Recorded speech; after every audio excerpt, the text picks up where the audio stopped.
Massive day at Phillip Island with the Shannons Nationals, and well, it's not just about racing too here at Phillip Island. Whether you like scenery, wildlife, the water, there's something for everyone. There's some cute fairy creatures here and there, and the world famous Penguin Parade is what brings so many people, thousands and thousands of people, to this southeastern corner of Victoria. I'm not sure any of these little critters will be getting a drive today. There are plenty of people lining up to drive GT cars. We're getting ready for the first round of the CAMS Australian Endurance Championship. It is also a round of the Australian GT Championship, and there are some great cars and great drivers about to rock and roll around this Phillip Island circuit for a full 3 hours of endurance racing. Not too far away from getting this race underway, and that is the scene here at Phillip Island. Beautiful weather, 17-degree maximum today, plenty of blue sky around. Let's head down on the track. Jack Perkins. Well, I'm down here in pit lane getting lots of compliments about my race suit, but I'm not actually driving a race car. Garth Tander was one of them to pay compliments to my race suit. Hey, Garth, starting out of third on the aggregate times from both qualifying sessions yesterday. What's the plan here, mate? How's all this going to unroll? Look, 3-hour race, mandatory 3 pit stops, and the highest seated driver can't do more than 55% of the race. So it basically works out 45% for Jeff, 55% for me. Jeff's obviously starting, which is generally how it works. Most teams put the lower seated driver in. So can't stop under safety car, which makes it a tricky. And then obviously pit stop times are all different amongst all the cars depending on the driver seating. So our pit stop's 2 minutes and 1 second, Jack. So we didn't bother doing too much driver change practice. I reckon we can get it done in 2 minutes. Our normal driver changes at Bathurst are about 12 seconds, so it sounds like you've got plenty of time. Green flag, let's say it's green flag the whole way. What's the pit stop strategy? Do you try and get Jeff in early or just sort of play it by it goes? How's it work? I'm not too sure. You have to speak to EP. Yeah, look, you want to get one done reasonably early, but it's all about managing the fuel level in the car. So GT cars really respond to light fuel. So you don't want to be carrying, you don't want to stop too early and then having to carry a lot of fuel. So although it's a 3-stop mandatory pit stop, we can actually do the race with the Audi in only really 1.5 stops for fuel. So strategy comes into for fuel load because that ultimately helps the ultimate lap speed. So yeah, look, it'd be interesting. You don't want to stop too early either, because 2 minutes sitting here in pit lane means you lose a lap and a half on track. And if something happens with the safety car, you can easily lose a lap. Go well, mate. Cheers, mate. Look after that hair. It's getting higher up there, mate. I am with Peter Hackett, car number 63. Hey, pretty good news for you this morning. The sun is shining. You're behind the wheel of a beautiful Mercedes-Benz, and you're starting from second. Yeah, it doesn't get much better really here at Phillip Island. We had a great result yesterday. Dom put a nice time in. We developed the car between the 2 sessions, and I was really happy with my time in qualifying. You know, we had 2 sets of tyres. The first set, I wasn't quite brave enough through turn 1, and then it was like old days, you know, close your eyes, grit your teeth, and put a lap time together. So we start well, and let's hope we can keep it towards the front for the whole race. You mentioned tyres. It is obviously a very big talking point. We've got a 3-hour race ahead of us. Managing them will be a big thing, I think. Yeah, one of the strong points about AMG GT3 is fuel consumption and tyre wear traditionally. This is the first time we've run an endurance race on this new harder compound Pirelli. A few of the other teams have got a little bit more experience with managing that. We're still adjusting cambers on our car from qualifying to the race just to try and clean the surface of the tyre up, but we think we've moved in the right direction. I know you're dying to get behind the wheel. Good luck, Peter Hackett. Thank you. Thanks very much. Thanks, Emma. Looking forward to this one. Cars rolling off from the grid around the circuit at the moment. Aaron Noonan with you. Sean Henschelwood's join me in commentary as we get set for this 3 hours of GT racing. Plenty of storylines here, Sean, in terms of the range of cars, the range of drivers, the Pro, the Am. There's so many elements to GT racing, and that's why we really love getting the endurance style of GT racing going, because there's so many things for us to talk about. There is. It's such a mixed field. There's so many mixed drivers, mixed driver styles, strategy in pit lane. There's all sorts of things. We were getting to the starting grid yesterday as a result of 2 top qualifying efforts by both Fraser Ross and his teammate Ryan Simpson. The beautiful McLaren 720S GT3 takes pole position alongside Peter Hackett, who we just heard from, with Dom Story. Of course, they are former endurance champions here for the CAMS Australian GT Championship. Jeff Emery and Garth Tander on row 2, Yasser Shahin and Jamie Whincup. Max Twigg and Tony D'Alberto, they're the reigning endurance champions on row 3, alongside Tony Quinn and Dan Gaunt. Then back to Tony Bates, who was a winner last year here 12 months ago in the Audi alongside Gaunt. This time round with John Martin, Adrian Dietz, Cameron McConville, Scotty Taylor and Craig Baird, and Vince Meridia and Luke Youlden. 14-car field, so 12 championship cars and a couple of GT4 cars, the KTM Crossbows, lining up on the final row of the grid. Joe Isabella, that Lamborghini's being shared with Tim Blanchard this weekend. We haven't seen Tim in GTs before. We know him from supercars and a range of other categories over the years. But rolling start for GT Racing. They'll form up side by side when they get back around to the Gardner Straight. But this new McLaren, that papaya, that famous McLaren colour, it's a rocket ship on pole position. And just talking up and down the pit lane, there's some teams who are saying this might be hard to beat this car today. Well, already people have made predictions it'll win by 2 laps or 3 laps, but we know endurance racing, especially here at Phillip Island, so unpredictable. Weather is beautiful. I'm looking to see if anybody can break Jack LeBrock's 2013 lap record. That'll be the point of interest. Came so close, within hundreds the other day during yesterday, during official practice. So let's see how this one plays out, but it's going to come off the start. It's a 3-hour race, Noons. Nobody needs to be winning the race in the first corner, so fingers crossed we get through down to Southern Loop. You can't win it there, but you can lose it there. They're forming up side by side. Fraser Ross on board. The pole-sitting McLaren on the outside of this front row. Dom Story on the inside in that number 63 Mercedes from the Eggleston Motorsport team. Jeff Emery's in the number 1 Audi. Yasser Shahin is in the Bend Motorsport Park Mercedes-Benz. He's sharing with Jamie Whincup. It is Jamie's Australian GT debut today. He's done the 12-hour a few times, but this is the first time he's competed in this series. Nice formation of cars rolling down, waiting for that green flag. 3 hours of racing here at the island. We get to the line and we are underway. It's a drag race down the long main straight down to turn 1. Cold tyres, they'll be aware of that. They don't need to be doing anything silly, but it's a good chance to make up a little bit of ground off the line. Let's watch them as they dive down to Southern Loop. Looks like the McLaren has held that advantage. There is the all-green entry. No, in fact, it is the 63 Mercedes. The Eggleston Motorsport machine has taken the top spot. That's a great start by Hackett and Story. They'll be right in this. Great to see Tony Quinn back and excited about his racing again, and Dan Gaunt really pushing that Aston Martin very hard. Further back, that is Tony Bates, who is driving alongside this weekend John Martin. John Martin, one of the hares last year in the Porsche for Walkinshaw GT3 last year alongside Liam Talbot. They were very fast.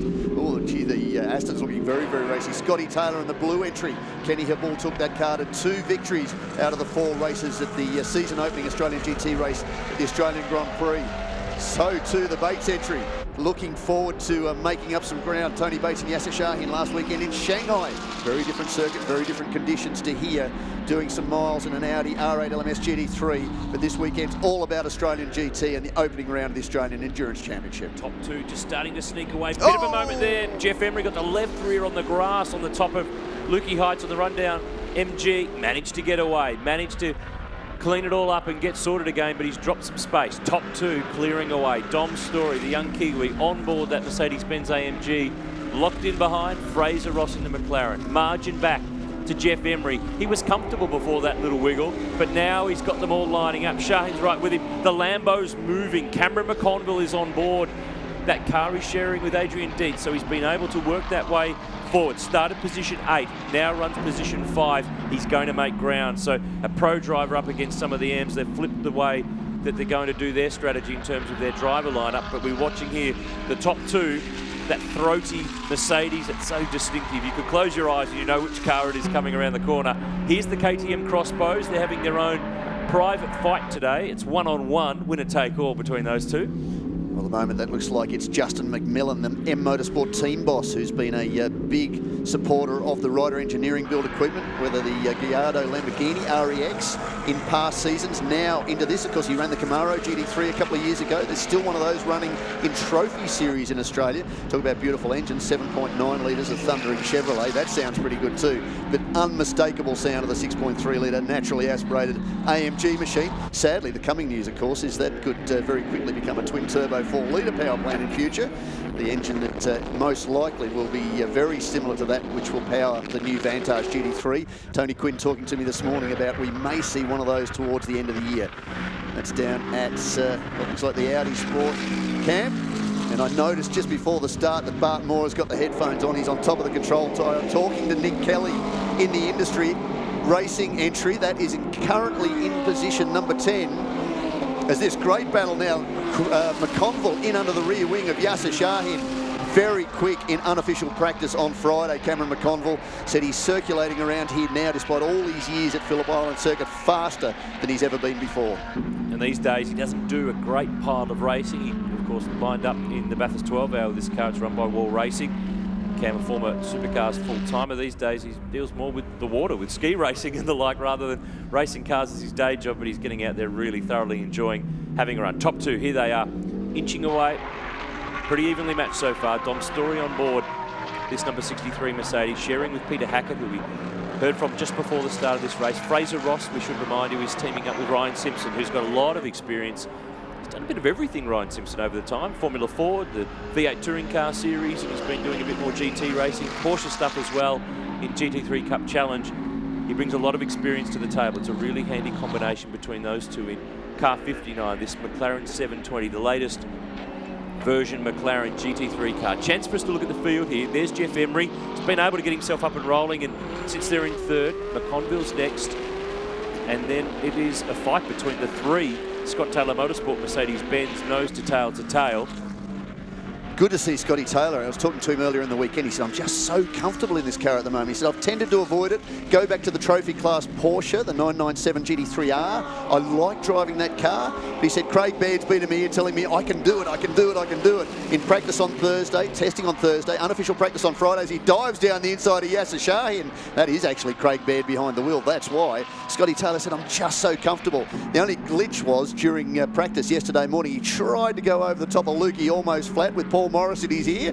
He said, didn't quite nail it, didn't hit anything, went off the track, did a little bit of body damage to the car. But he said, okay, I found the limit there, but I'm loving my time in this car. He said, I bought the thing. In fact, I've bought two of them. I may as well learn how to drive it properly, and really enjoying his racing this weekend. The team doing a lot of cheering on Thursday as the team boss has punched out some of his best ever laps around Phillip Island Circuit. But this race at the front, incredible. Talking about Ryan Simpson, he really was the dark horse. In fact, he was faster by mere thousandths than Jamie Whincup in qualifying yesterday. And Whincup got to within hundreds of Jack Le Broc's qualifying lap record from 2013. That's how good the pace was for Ryan Simpson. Unfortunately, he has incurred a little bit more of a driver grading penalty as a result of that pace, but that's how fast these guys are. It just shows how good Ryan Simpson is. And this is his first run in the car. Done a little bit of testing, but he hasn't been behind the wheel. He started the season in the 570S GT4 McLaren.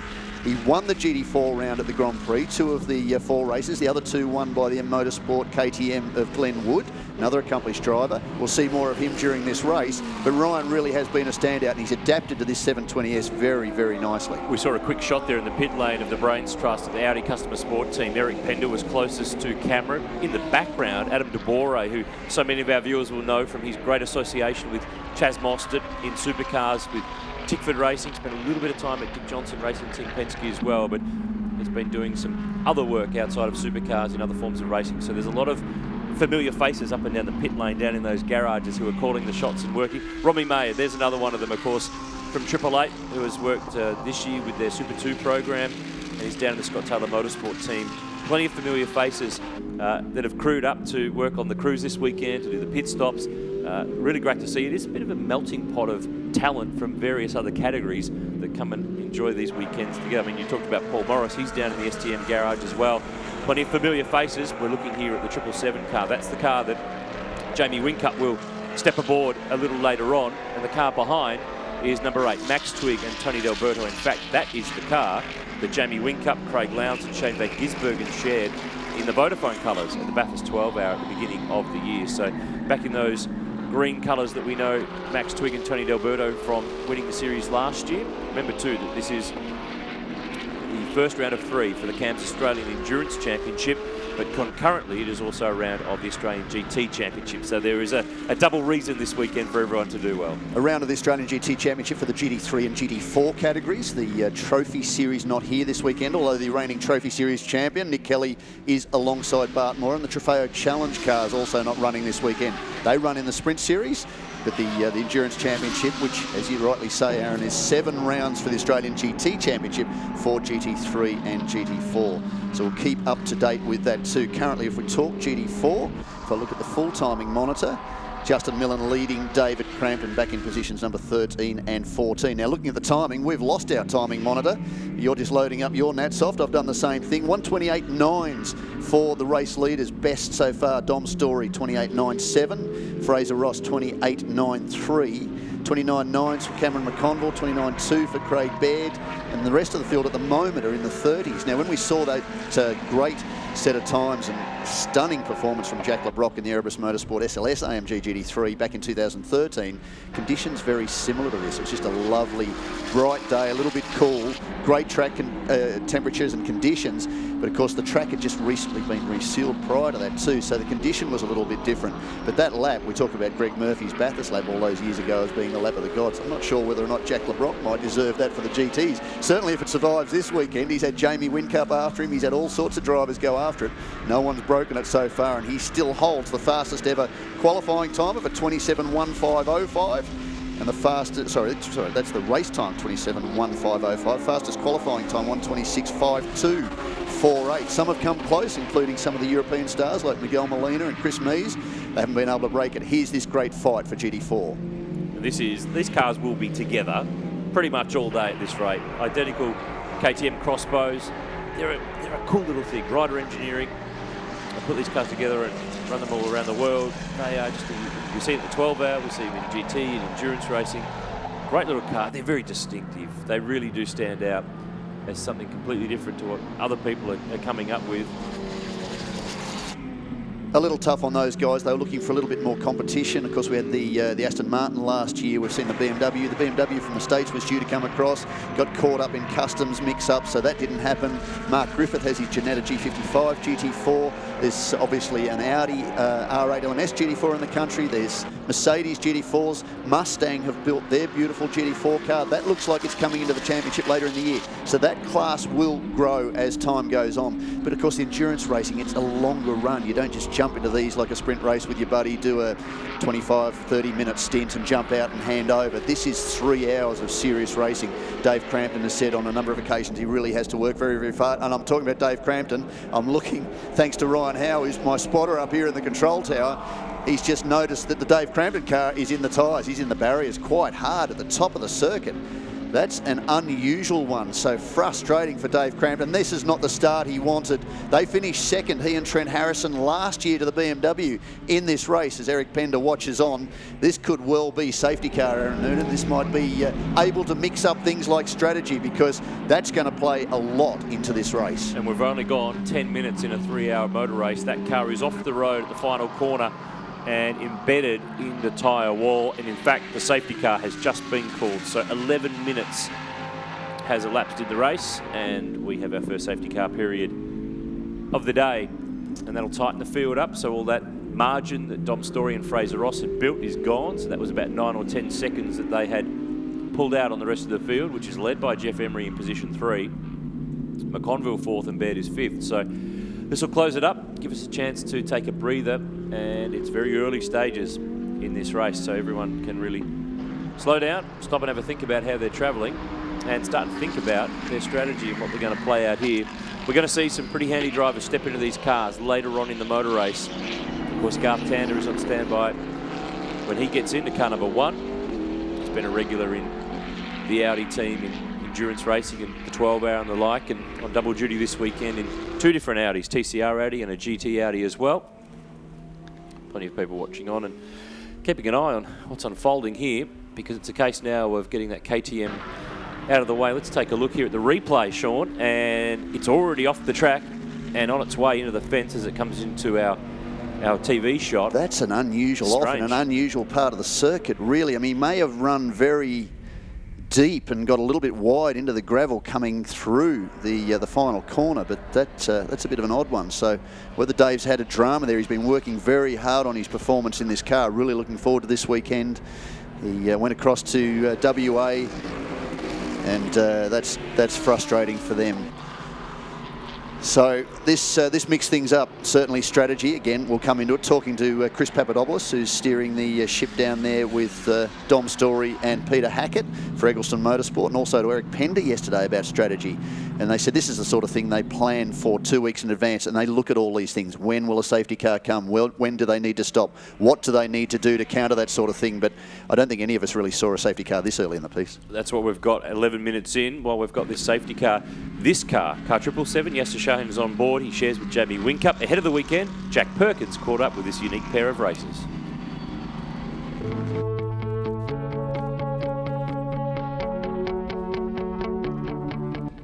All right, boys, thanks for joining me. I'll start with you, Yasser, down here in the Mercedes GT3 Phillip Island. What's your expectations ahead of the weekend? To finish. I haven't had the best of luck with Enduros, but we've prepared well. We've got our ace next to me, so finish. And Jamie, you're actually making your debut in the Australian GT Championship. How long has it been since you've been a rookie in a championship? It's been a long time, certainly a long time. I've had the pleasure to do the 12 hour the last 2 years. I had a lot of fun, especially with Scotty last year, or the last couple of years. So yeah, I was pretty easy to persuade. Yasser sent me a text and went, yeah, I'm in, let's do it. So looking forward to, as he said, a nice clean weekend. And our goal isn't to set the world on fire, our goal is to finish, and if we can finish somewhere up the front there, we'll be very happy. I know you're a real race car driver. You'll be definitely looking at the top of the timesheets. What's the car like to drive, and especially at the high-speed Phillip Island circuit? Well, in GT world, I've got so many bad habits from the supercar. You know, the supercar is a very unique car to drive, and I've really got to get my head around, you know, how to go quick in a GT car. So I'm going out for the first session just before, and the track's still damp and the curbs are still wet. A little bit on the loose side, but. Yes, left me some good tyres. The car is comfortable. STM do a fantastic job of preparing it. So, yeah. And how do you find driving the car around this particular circuit? Yeah, good. We've got a stable package here today. I drove yesterday and I was very comfortable in it. The challenge for someone like me here is always how much risk you take in the most dangerous sections of the track. Coming onto the straight, Jamie's probably going to be flat. It'll be game for someone like me to try that. Turn 1 here is incredibly fast now. So it's just balancing that, and it's a long race. So staying actually comfortable in the car at Phillip Island is probably one of the biggest challenges. The G-forces on your neck are high. You've just got to stay really, really healthy and fit throughout. If we can do that and stay comfortable, I think that's the fastest way around.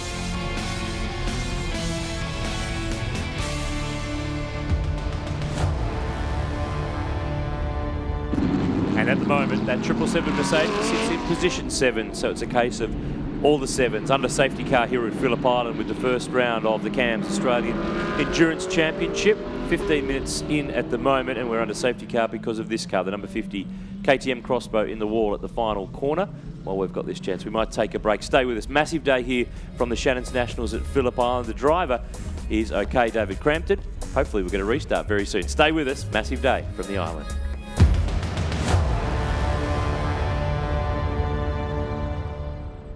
Stay in the moment, they say, but you're 4 steps ahead.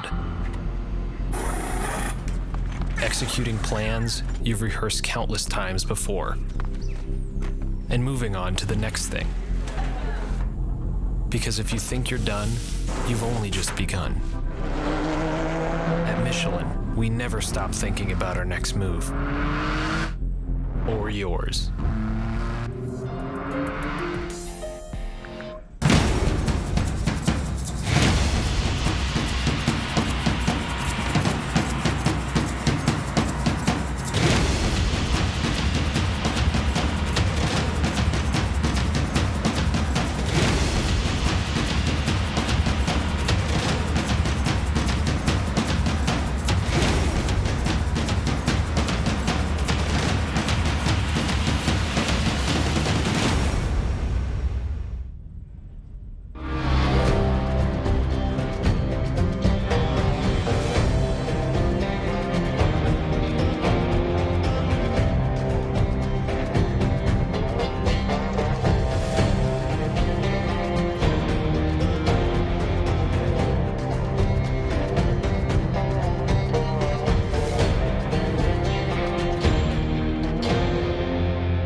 Safer vehicle choices save lives. Find out who survives. Success looks like this. Hard work looks like this. Determination, yeah, we got that. Skills, got those two. We are right where we belong. Right where we belong. And we aren't going anywhere. Life feels good in the fast lane. Forget the boundaries. Forget the rules. Be different. Be different. Be different. Be different. See our stories at daretobedifferent.com.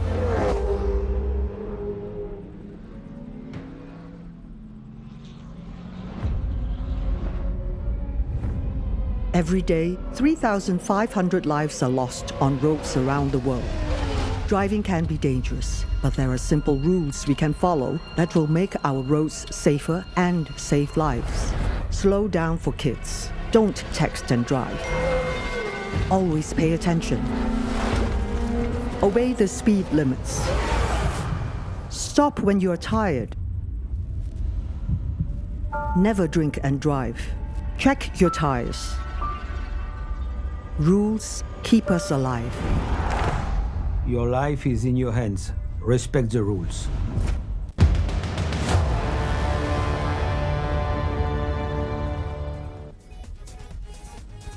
Back at Phillip Island, and we are under safety car here with the opening round of the CAMS Australian Endurance Championship. The KTM Crossbows being removed from the gravel at the final corner, which brought out this safety car. It came out at the 11-minute mark. We're now approaching the 20-minute mark of a 3-hour race, so very early stages. Aaron Noonan, Sean Henshelwood with you here on the Shannons Nationals live streaming coverage from the Phillip Island Grand Prix circuit. And we shouldn't be too far away from a restart, although I'm just hearing through, Sean, that given the wall damage because of where that car's gone off the road, we're going to have a race suspension. They need to repair that wall. That's critical to ensure that the safety standard of the circuit is returned to how it was at the beginning of the race. So I'm hearing that we're going to stop this race, suspend it on the grid while that repair is being undertaken. Good news is David Crampton's okay. That car's been now removed from the wall where it ended up at the final corner. And this is how he ended up there on replay. The two KTMs have been running together in the early stages of the race, but that car was already off the road before it came into our camera shot. Seems to be carrying an awful lot of speed too. There's not much grip out there, obviously. The circuit's still a little damp on the outside, but went through in pretty much unabated speed into the barriers. You can see just how hard the impact is. The monocoque didn't seem to be too badly damaged. They won't repair that and get it out, I shouldn't imagine. David will be very upset with that because he's not had the greatest run of luck since he's taken on the KTM Crossbow. Loves it. Very, very passionate about it. Of course, we saw him have an off at Bathurst a couple of years ago at the 12-hour and was frustrated by that. Did a lot of testing, spent a lot of miles in the car. Glenn Wood and Trent Harrison have been working very hard with him. He's really been enjoying his time in the car. Was looking forward to big things this weekend after finishing second alongside Harrison last year. This sadly is a little bit of deja vu. Last year, of course, we had a couple of safety car interventions and saw the cars sitting stationary on the main straight with drivers out having a chat to engineers and crew. We want to see racing. We don't want to see this sort of thing. The important thing, as you rightly say, is that David Crampton's out of the car. He's okay. He'll be kicking himself. And of course, the damage will come to the back pocket, but that's not what it's all about. So all the cars roll on down to park up on the Gardner Straight. We might head down to Emma and Francesco. Hey Trent, obviously very unlucky with David heading into the wall there. Did you see exactly what happened? It's hard to tell. It looked like he probably maybe dropped a wheel on the entry to the last corner and just, obviously it's grass there and he just went straight in the tyres. See if we can get it back out. Depends how damaged it is, I suppose. It'd be good to see you finish, that's for sure. And you've got to love this place, don't you? One of the greatest circuits in the world. It's amazing, yeah. It's so fast and what a spot. Obviously all the big categories come here and hopefully we can get it back out and continue on. Hope you get back out. Thanks, mate. Thank you. Yeah, it's a real shame that we've got a damaged car. We have a suspended race here at Phillip Island, and under the course of the rules, the red flag is out. The race is stopped and suspended with the cars forming up in a single line here on the pit straight with the leader of the race, the car number 63 Mercedes-Benz with Dominic Story at the wheel, Fraser Ross second in the number 59 McLaren, Jeff Embry third in the number 1 Valvoline Audi. Position 4, Cameron McConville, who'd made some ground in the Lamborghini Huracan from 8th on the grid, was up to 4th. And then the 3 Mercedes-Benz together of Craig Baird, Max Twigg and Yasser Shane. So a bit of a gap here at the moment. We might head back down with Jack Perkins. Yeah, thanks, Noons. Down here in pit lane with Luke Yilden. We were just talking about it's a fair off over there at the last corner, isn't it? It's a long way off the racetrack. Yeah, we're just discussing it. Sometimes you just don't know how they end up where they end up. So I obviously didn't see the start of it, but maybe you broke something, who knows. But yeah, wouldn't want to be in this situation. Now, talking about your race, co-driver's doing not a bad job out there, mate, just keeping it nice and straight. And this sort of plays into your hands a bit with the strategy later on? Yeah, absolutely. So if you started your amateur now, obviously you're getting the slowest driver's lap sort of over and done with, and it's all bunched back up. So it's definitely helped us. Obviously it helps a few others as well. But yeah, Vince is doing a great job. He's only been in the sport a couple of years, so he's doing a fantastic job in the new R8. So yeah, hopefully we just keep trucking along, and we're not going to win it on speed, we're going to win it on strategy. So hopefully this plays into our hands. You've done a bit of GT racing now. How do you enjoy driving these cars? I love these cars, see with a smile on my face. I mean, heaps of grip. Like turn one, you're 230, 240 k's an hour. If the thing's right, it's no brakes into one. Like it's, and the wind behind us today, we're doing 280, 290, so it's fast, yeah. So really, really gripped up, makes those supercars feel pretty ordinary. And the Audi itself, I mean, you drove something else at the Bathurst 12 Hour. Where's the Audi's strengths around this circuit, mate? It's brakes. It's got a reasonable straight line. We run the older spec, so we've got a little bit less downforce and a little bit less drag, so compared to the other Audis. But it's similar to the Merc, but it's just a little bit edgier in the faster stuff. So the Merc, for example, coming onto the straight, you're easy, flat, every lap pretty much. With the Audis, a bit touch and go. Doesn't quite have the same sort of level of grip in the faster stuff, but it sort of makes it up for it in the slow stuff. A little bit more agile, I think. Well, good luck for the rest of the race, mate. Thank you, mate. It's going to be a long one. Tim Blanchard, Joe's behind the wheel at the moment. What's it like when you're standing there watching them out there and you're not driving behind the wheel? Yeah, it's a bit nervous watching, but yeah, he's doing a good job. He's just staying out of trouble at this stage of the race, and a long way to go. So pretty relaxed with everything at the moment, and yeah, we'll get in the car later and see how we go. Strategy plays a big part. Can you let us in on any secrets? Yeah, I guess we'll just kind of take it as it goes. For Joe and I, it's kind of new experience for us, so we're kind of just taking it as we go and seeing what the other guys do and work it out from there. Thanks, Tim. Good luck. Thank you. I think, sorry, I was going to say strategy. I think it's listen to the engineer, isn't it? You talk to most of the drivers up and down pit lane. Some of them admit they might not be smart enough to make strategy decisions on their own. Do what you're told. Do what you're told. Certainly with drivers like Eric Pender and Garth Tander, he said it's just the synergies there. We've done it for so long. They know what they need to do. They listen to what we tell them and just do it, and that's important.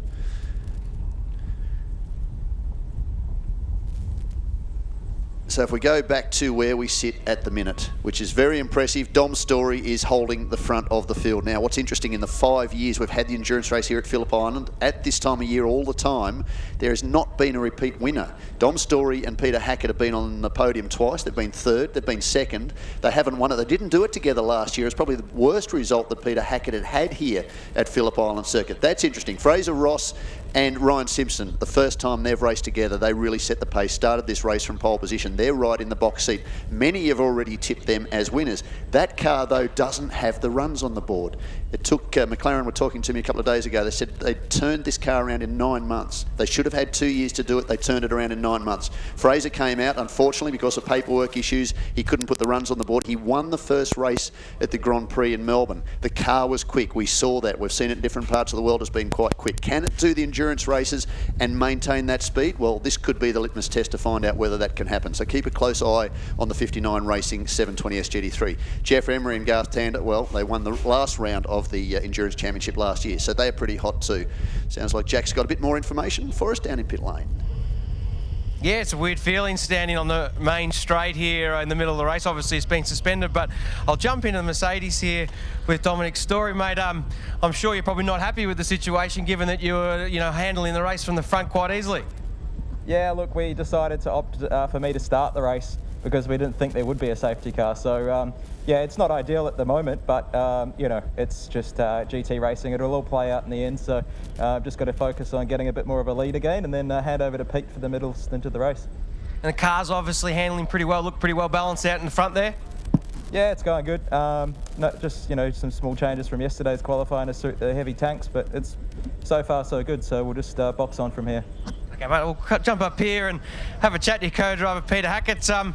Mate, it's a bit weird standing on the main straight in the middle of the race, isn't it? Yeah, sadly, this is the second time that I've been involved in a situation like this in recent years, especially in the middle of the race when we were at the front quite comfortably. Our strategy kind of needed Dom to pull a bit of a gap and wait for the pros to jump in a little bit later on. So we've got a bit more work to do now for the rest of the day, unfortunately, as car 63, but Dom's comfortable, the car's running well, and hopefully the cards will fall in our our hands now. You did a good job yourself, though, yesterday. You'd be pretty happy with qualifying in your session? Yeah, you know, we got 2 sets of tyres per driver, essentially, and you don't have to use them, but my first set of tyres was reasonably good. These hard tyres are coming on over a single lap, a bit like a qualifying tyre. It's a bit strange around here this weekend. And I left a little bit at turn 1. I think I'm getting conservative in my experience, but the guys got on the radio and said, you need to find a 10th through turn 1, and it was one of those old school moments in open wheelers where you just go, oh man, I'm going to have to do this, aren't I? And you just forget to brake, and I was 4 tenths up, and I'm like, whoa. And then the engineer gets on the radio and says, you should have done that every lap, and now I've set a benchmark for myself, unfortunately. I think that's what happens when we get old, mate. Hey, good luck for the rest of the race. We'll go for a bit of a wander down the grid. I love the look of this papaya orange McLaren. It looks fantastic. This is a brand new car this year, new model. See if we can get a word in here with the boys. Fraser Ross, I love the suicide doors. This is a bit of a different setup. Hey, going pretty well out there, Fraser. You enjoying yourself out there? Yeah, it's good fun. Just made a bit of a mistake at turn 2 and let him get away, but we started crawling him back. Just didn't have the horsepower at the straight in the start for the drag down to turn 1. But look, so far so good. We opened a gap over to P3, but look, there's a long way to go. This kind of hurts us, to be honest, but we've got the car speed, and we should see how we go. You spoke about the horsepower difference to the Mercedes. What are the other differences? Where are you stronger than the Mercedes in front of you? It seems that we're a bit quicker in the high-speed stuff, as well as that sort of the final turn-in phase. The big Merc seems to have a little bit more push than we do, and you can get the power down a bit easier. But it's difficult. He has to make a mistake, I think, for us to have a lunge, but we'll be there. It doesn't look like there's a lot of room in this McLaren, mate. Are you a bit squeezed up or a bit spacey? What's a go? I do a lot of yoga to try and get flexible for this. How's this work for your strategy, mate? I know it's the same for everyone, but obviously a bit of chat about different strategies or different suit different people. Does this work for you guys or not work for you guys? Look, this a little bit hurts us. We overnight with the driver seatings have changed, so this hurts us a little bit. But hey, we've got a fast car. I'd rather be in a situation with a fast car than not.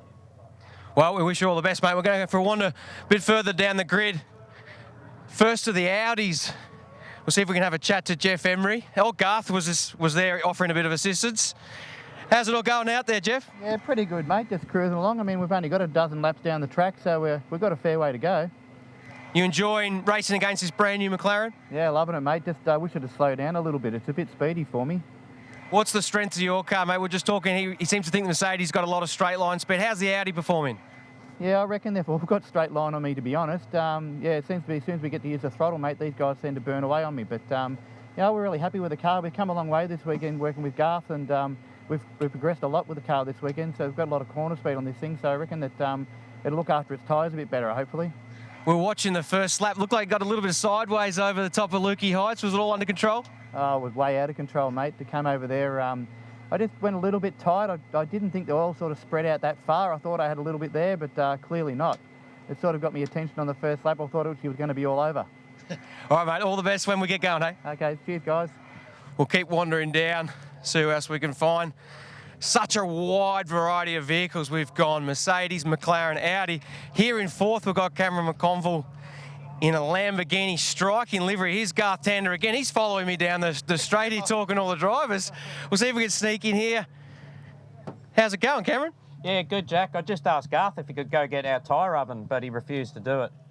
I don't know if he's walking around offering assistance or bullying people, but obviously a bit of a strange scenario being parked up on the straight. How is your car going out there, mate? Not too bad, Jack. It's struggling for a little bit of rear balance compared to yesterday. So, I mean, you don't have a warm-up. The track's a bit slippery, but, excuses. So, yeah, just battling with a little bit of rear. So I'd like to be a little bit faster, but usually when the fuel load lightens in the Lambo, the car sort of comes to the party a bit more. So hopefully that happens. I've noticed this car in particular very low on the roofline here, mate. I've got to crouch down to get in here. The windscreen gap's not very big. Talk us through what it's like from the driver's seat. Yeah, it's funny. Everyone that gets in it says, how can you see out of this car? But you don't see out the back. That's what the mirrors are for. There's no inside mirror. You can't see anything out the back. But, yeah, it's actually quite good. When you're in it, it feels like you're in a little open wheeler. You're quite snug. But Adrian's 6'4", so he makes it by about half an inch. So I'll see if I can get my cameraman to come around over my shoulder and have a look at your steering wheel. I see there's 3 big knobs there. Just talk us through what we've got. Traction control and then ABS? Yeah, so I've got traction on the left. I can change the screen. So what I want to look at, warm-up page for the mechanics and engineers.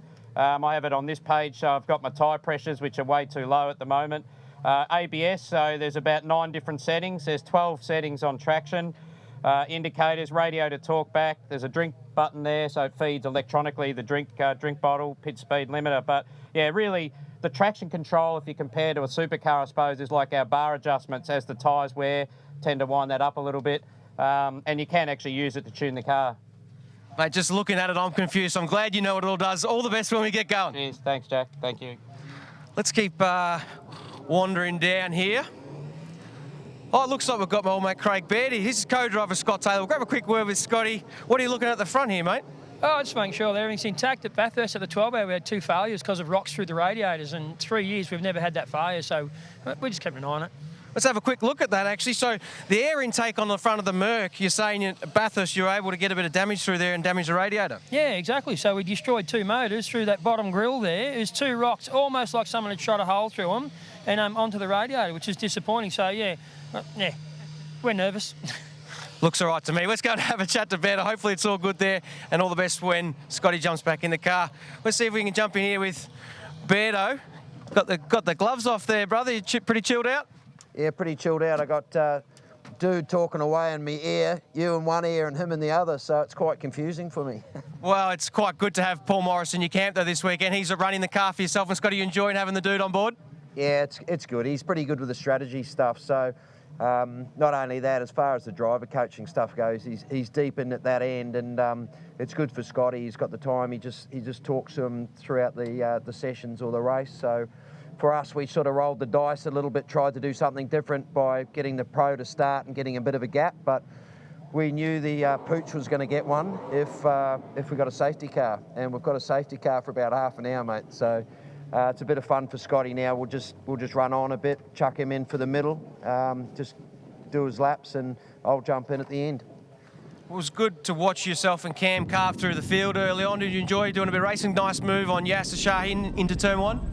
Yeah, he's still got it, Cam. He's going pretty good, but I was having a bit of a giggle because the right rear's going off that thing in a hurry, so it's going to make me look good in a couple of laps. All right, mate. Well, all the best when you get going. Hopefully it's not longer than half an hour. Yeah, good. I need a piss. Thanks, Beto. The toilets are just over there anyway if you need them.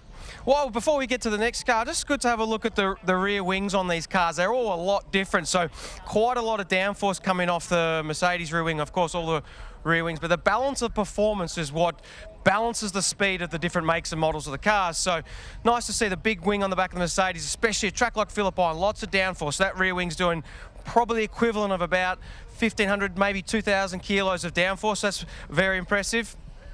We'll sneak down here, another Mercedes out of the Scott Taylor Motorsport garage.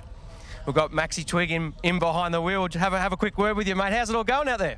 Oh, it's good. We had a bit of a battle there with Yasser at the start there, just trying to get my way past him, which we did at the end, which is good. The safety car came out just in time after the pass, so I'm back in the race again. And I've been saying to all the boys, it's quite weird that we're parked up here in the middle of a car race, but obviously there's damage to the tyre barrier. How was the car handling, mate? Was it sort of hanging onto its tyres all right? Beto reckons McConville's right rear was fading away. Yeah, I saw McConville step out a couple of times. I was a bit racy, so I was grabbing a lot of curb and holding the curb, which was sort of, I wasn't hanging out on the tyre, I was trying to drive a bit straight off and try and get the exits out, so my tyre's not too bad. I'm going all right at the minute. All right, mate, all the best when we get going. Great to catch up with a few of the drivers. We'll head back up into the commentary box. Good job, Jacko. I mean, he's covered off 6 cars there, Sean, but they're all 5 different types of cars, so he certainly had a chance to have a good close look at some of these GT machines. We are under the red flag at the moment, but the clock is still ticking. It has elapsed 37 minutes in this 3-hour race. That's eating into the fact that the pro driver can do no more than 55% of the race. So this is helping in some regards, but the calculators will be going overtime down in pit lane. A couple of quick bits of news. One is that David Crampton's come back from the medical centre. He's okay. Word is it could have been a mechanical issue that put him into the barriers. The other one that's going to be interesting, adds another 5 seconds to their compulsory pit stop. We'll get to that shortly, is the cars 99, Nick Kelly, and 48, Justin McMillan. Some sort of starting issue, they may incur another 5 seconds additional time on their compulsory pit stop. On that point, they have to commit 3 compulsory pit stops during this race. Timed pit stops, different for each team. So very, very interesting. We'll get to further detail on that shortly, but Jack's continuing his wander down the main straight and getting some very, very interesting information. It's great to see and hear from some of these drivers. Yeah, it's good. We're going to continue down the grid. So the third of the Scott Taylor Motorsport Mercedes GT cars driven by Yasser Shaheen. I caught up with Yasser and Jamie earlier on, and you probably saw that. We showed that in the first safety car break. But actually, we've got Jamie Whincup down here as well. So we'll start with you, Jamie. Just a few words with Yasser. Yeah, for sure. He's doing a great job. Car feels good. A lot of dirt over Leaky Heights, as you'd see. But we're in a good place. This sort of works for you guys, having Yasser in the car at the start, chewing up a bit of race time before you get in?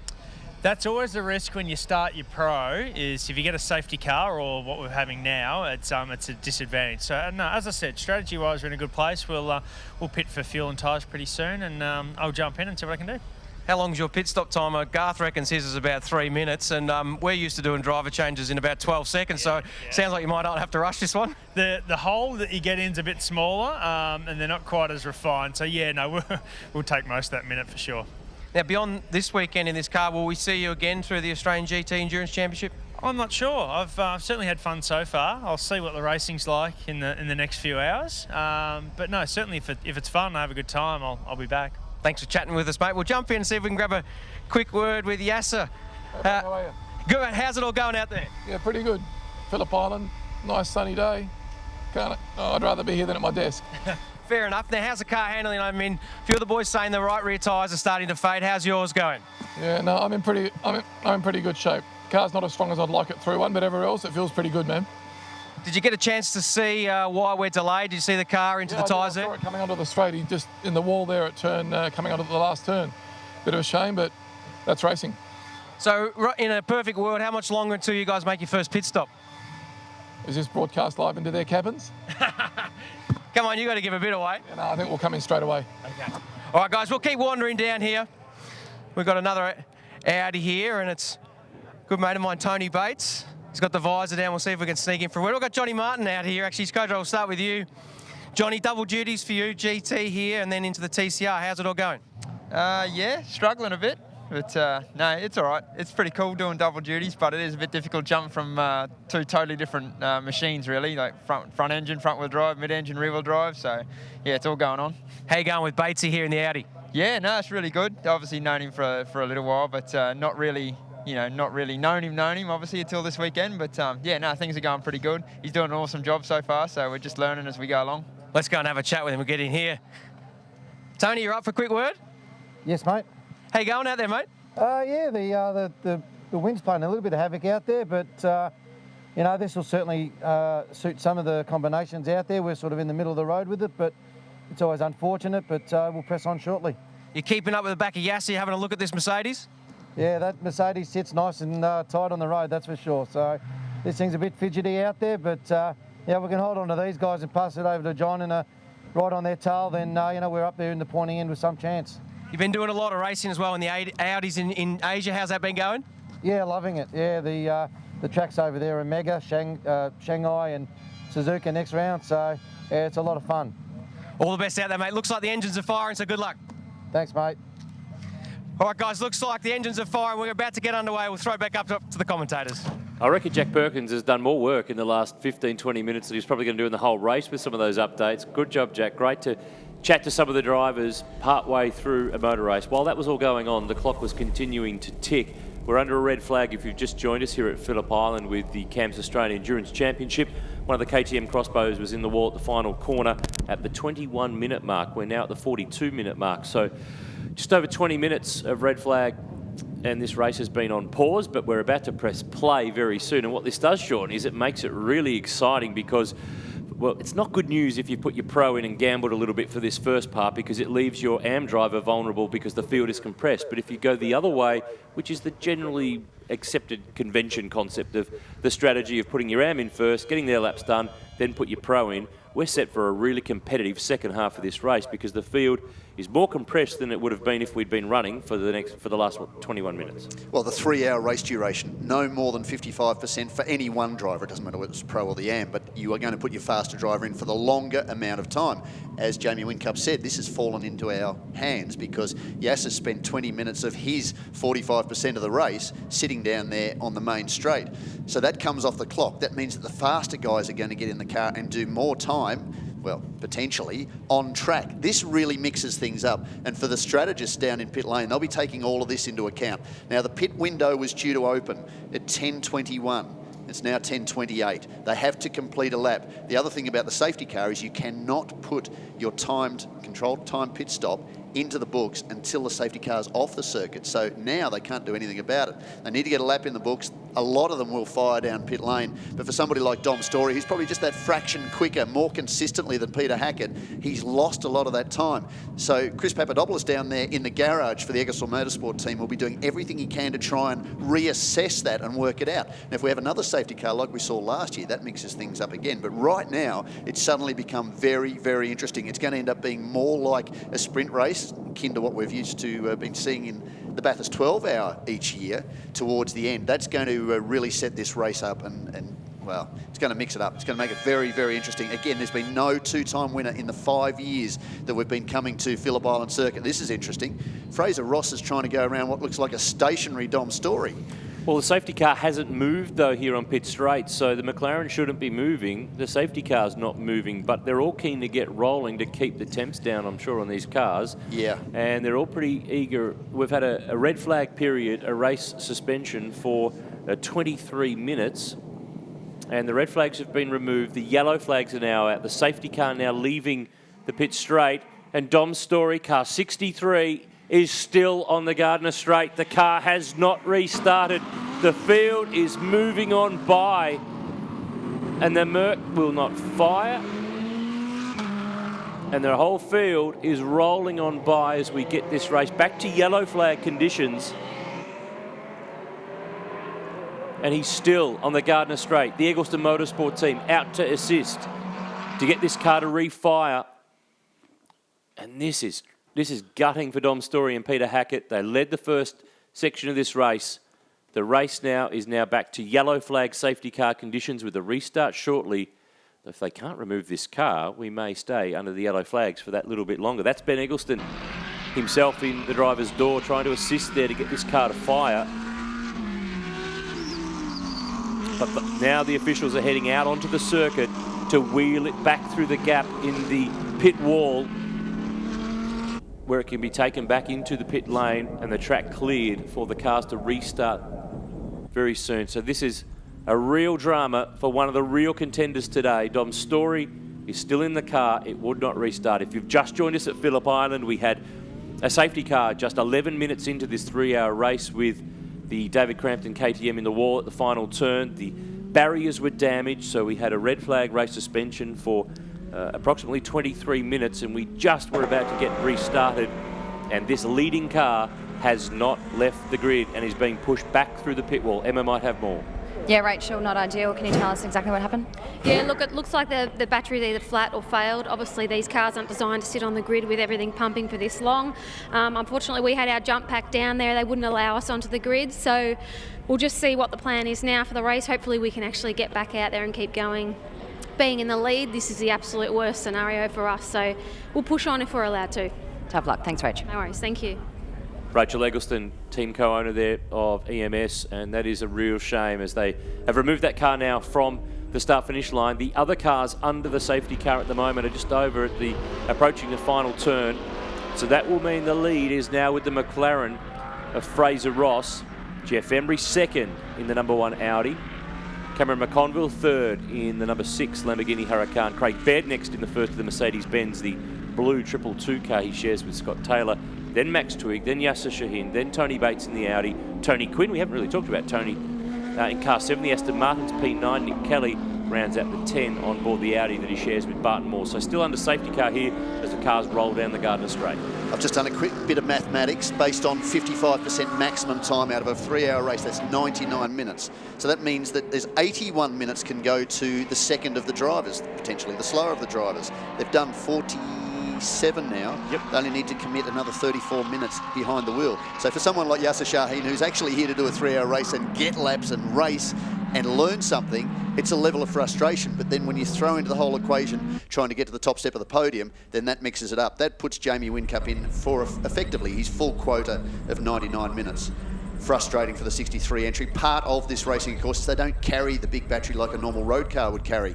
These smaller batteries are lighter weight, but they don't like constant restarts and load. So that is frustrating. And in scenarios like this, this is where these kind of problems rear their heads. It's only a little thing. It's like the 5-cent part lets you down. And as you heard from Rachel Eggleston, as she is now, frustration for that team to be leading to this point, right in the box seat again. They've been second, they've been third. This could have been an opportunity to take the win. This is not what we want to see. And it's these race pauses that in the past we've seen, not just GTs, but in supercars and other categories, it causes drama because these cars, as you mentioned, are not designed to be sitting there at that stage of the day of the race. They're supposed to be out on the track doing speed and keeping warmth and doing all sorts of things. So that's a real drama. I mean, we saw, 5 years ago, Shane van Gisbergen at Bathurst, last pit stop, car wouldn't fire. Same sort of scenario, the day that we had that big long stoppage for an hour to repair the track. And this is a real disaster for Dom Story and Peter Hackett.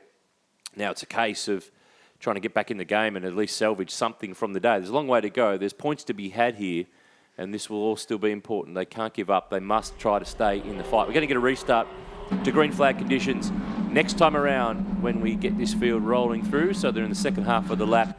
Field is bunched. McLaren in position 1, an Audi P2, a Lambo P3, then it's 3 Mercedes, an Audi, an Aston Martin, and a couple more Audis rounding out the 10 with a Lamborghini just outside. And the sole remaining KTM Crossbow is 12th overall, leading in GT4. As we get set for a restart, we will have elapsed just under 50 minutes of racing as we get back around to the control line. And the issue here will be, now that we'll be back to green flag racing, watch for pit lane next time around to potentially be quite busy as we get back to green flag racing here at Phillip Island. Restart the action for the opening round of the CAMS Australian Endurance Championship, also a round of the Australian GT Championship. Fraser Ross will lead us back to the control line. Green flags fly at the island. And I reckon this is the fight here. Craig Baird and Cam McConville, 3rd and 4th, Lamborghini and Mercedes. It's now getting heat back into the Pirellis. That's the main mission. That's going to take a little while to get going. They've done a little bit of weaving, not too much. The ambient temperature's quite low. It's not track temperatures, not even up to 20 degrees just yet, but it's getting very, very interesting.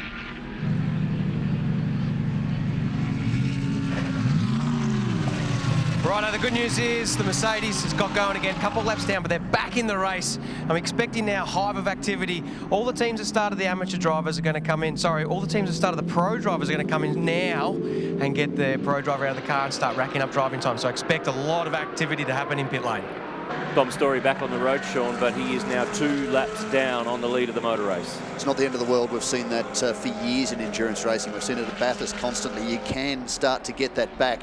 It's probably unlikely. In fact, some of the engineers were saying yesterday, some of the strategists, they thought this race could even go green from start to finish. Well, that went out the window on lap 11, unfortunately, potentially due to a mechanical failure. But there's a lot of strategy still to come. Whilst there's an advantage having the pro in the car more often, they have to commit 3 compulsory time pit stops. The burden on each of those cars that carries a driver like a Jamie Whincup and a Cameron McConville and a Luke Youlden is a much longer stop than some of the AM entries. Is that Jeff Emery coming down pit lane? Yes, he is. The race leader also down pit lane. There's going to be a flurry of activity. The other thing that's an issue here too, Aaron, is that they have a buddy system on fuel rigs, just like supercars, so they don't want everybody down pit lane at once. You don't want to be stacking, because in most cases it's not teammates, it's rivals. So the lead car in that system will come in first. So they will, well, you see things like Fraser Ross coming down now. He's going to hand the car over to Ryan Simpson. And interesting to hear that strategy about getting the second driver into the car to get their laps out of the way now, so we can have a great battle towards the closing stages of the race. Also in the lane, Yasser Shaheen in the 777 car, handing to Jamie Whincup.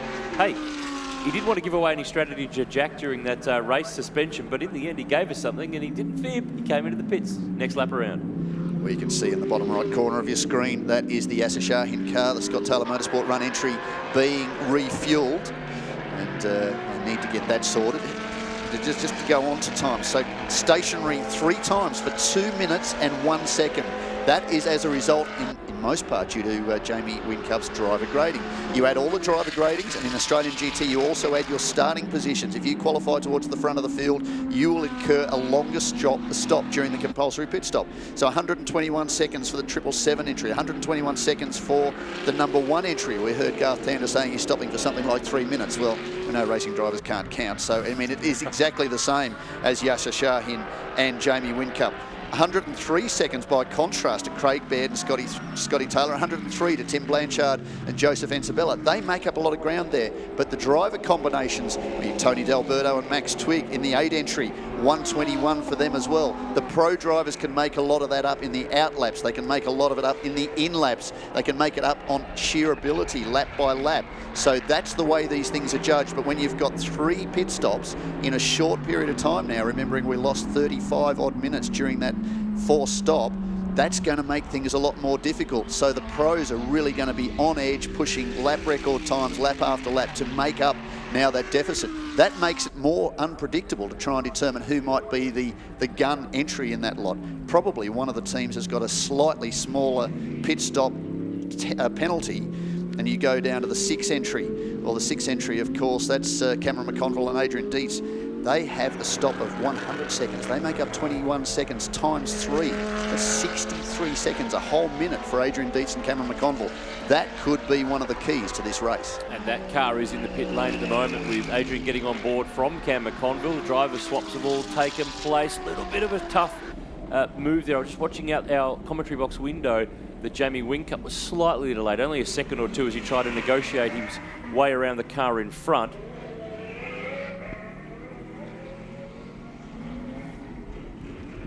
And this is now the car that leads the race. Max Twigg sharing with Tony D'Alberto. He's stayed out. There are 6 cars that have not come into pit lane.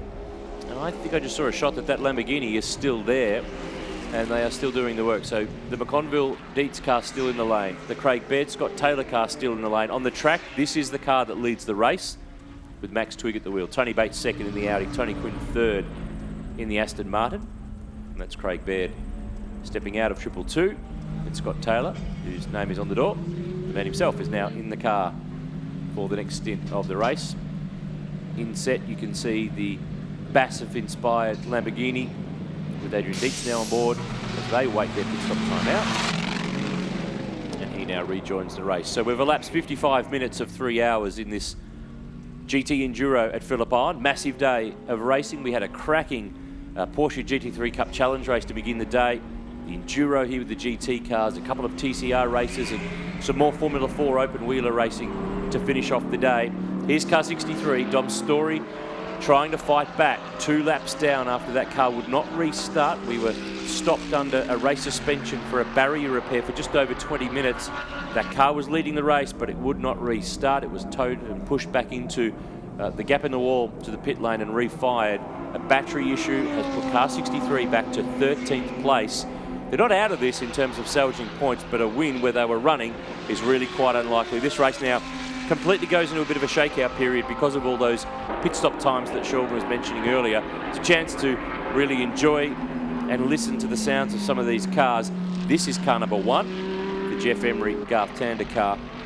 But as Sean covered really well before, that stoppage played into the hands of the teams who started with their RAM drivers. So where this will all shake out, the aim of the game is to get your pro in for the last stint. We have seen in the past here some Phillip Island GT Enduros that have gone right to the wire in those final minutes, and I reckon we're going to get another one of those today. I think you're exactly right. It's interesting. I'm keen to see how Scotty Taylor's pace goes, because they have a 103 second stop. So that's 18 seconds less than the 777 and also the number 1 entry. Thing though is that Scotty Taylor is now in the car. He couldn't lose time sitting on the grid, so he will have to incur his full amount of time, and that is about 81 minutes in the car. So you won't see Craig Baird back in this car until well late into this race. Now, whether Scotty Taylor's comfortable enough to do double stinting now and get all his laps out of the way in one run, that'll remain to be seen, because Craig Baird would like to be in this car towards the end of the race. 129 entry of Tim Blanchard. Another rookie in Australian GT like Jamie Whincup just leaves pit lane. Joseph Ensabella's name is on screen. I didn't see whether they'd made a change during that stop.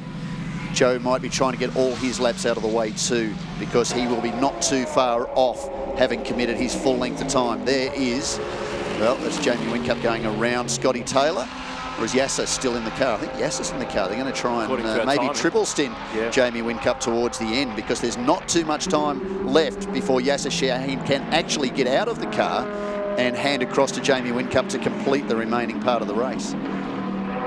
Tony Bates in pit lane. John Martin likely to have jumped in that car. Batesy went to Shanghai International Circuit, as he was alluding to, with Jack on the grid for the Audi Sport R8 LMS Cup last weekend with a shocking head cold. He's trying to drive around with a migraine headache. That didn't work well. Paul Sepranich trying to urge him on to go quicker. He said, mate, I just didn't have it in me. And unfortunately, by the end of the weekend, 2 30-minute sprint races, he got himself to the stage where he could battle for the podium.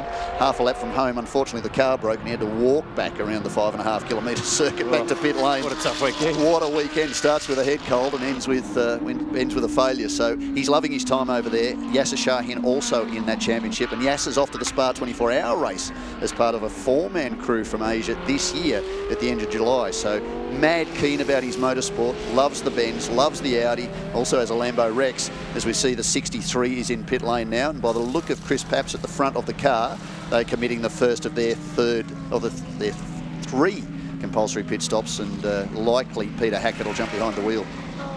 So this race now has Tony Quinn out in front of the number 7 Aston Martin. It has not been to the pit lane yet. It has stayed out there. He's sharing that car with Dan Gaunt.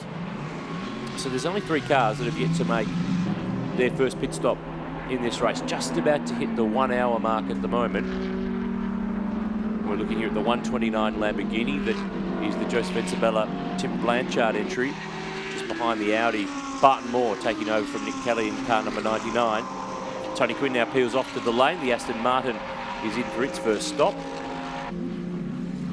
So 2 trophy cars effectively there, or 2 trophy entries. Joseph Ensabella's been racing in the Australian GT Trophy Series this year in a Porsche. This is his first run in the outright class. He is joining Tim Blanchard in the number 129 Trofeo Motorsport Lamborghini Huracan. It's not the Evo, the most current spec car. There are some minor differences there. This is identical in spec to the Adrian Dietz Cameron McConville car. It's also not a 2019 Evolution Lambo.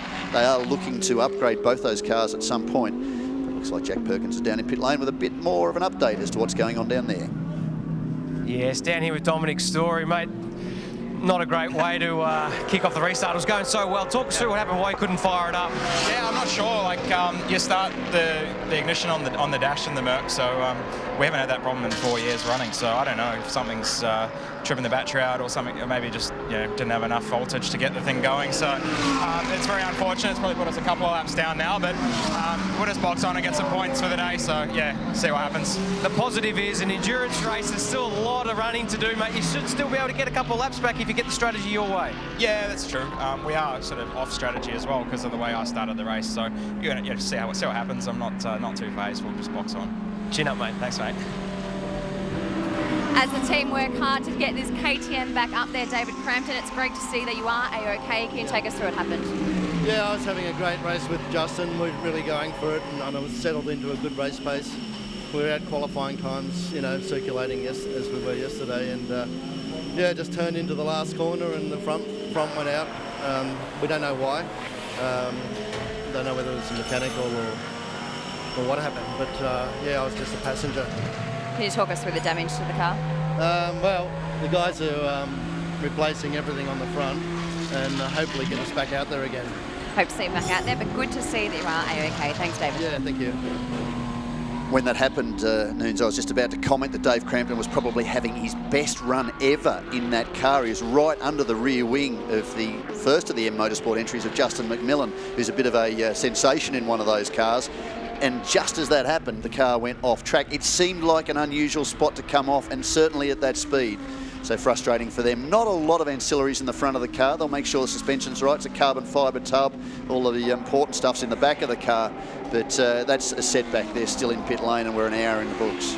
Looking here at the fight between the number 24 Audi of Tony Bates sharing with John Martin and Ryan Simpson, who is now on board the McLaren that Fraser Ross started proceedings in. They're fighting on the track for 7th and 8th, but they are not at the front of the queue of the cars that have already made a stop. Remember that all these cars have different pit stop times because of the driver grading between the pros and the AMs and where they started in the race. So it's a case that it's not a straight race at the moment because there's more pit stops to come and more different times, but it's a case for them all to at least make track. Depending on who you're fighting, is it a pro and a pro, an AM and an AM, a pro and an AM, is how you play the game. Barton Moore, he's really in the game. The number 99 Audi has made up time. He took over at the pit stop and he's right in this fight between Ryan Simpson and Tony Bates. So the Audis have the McLaren in an R8 sandwich.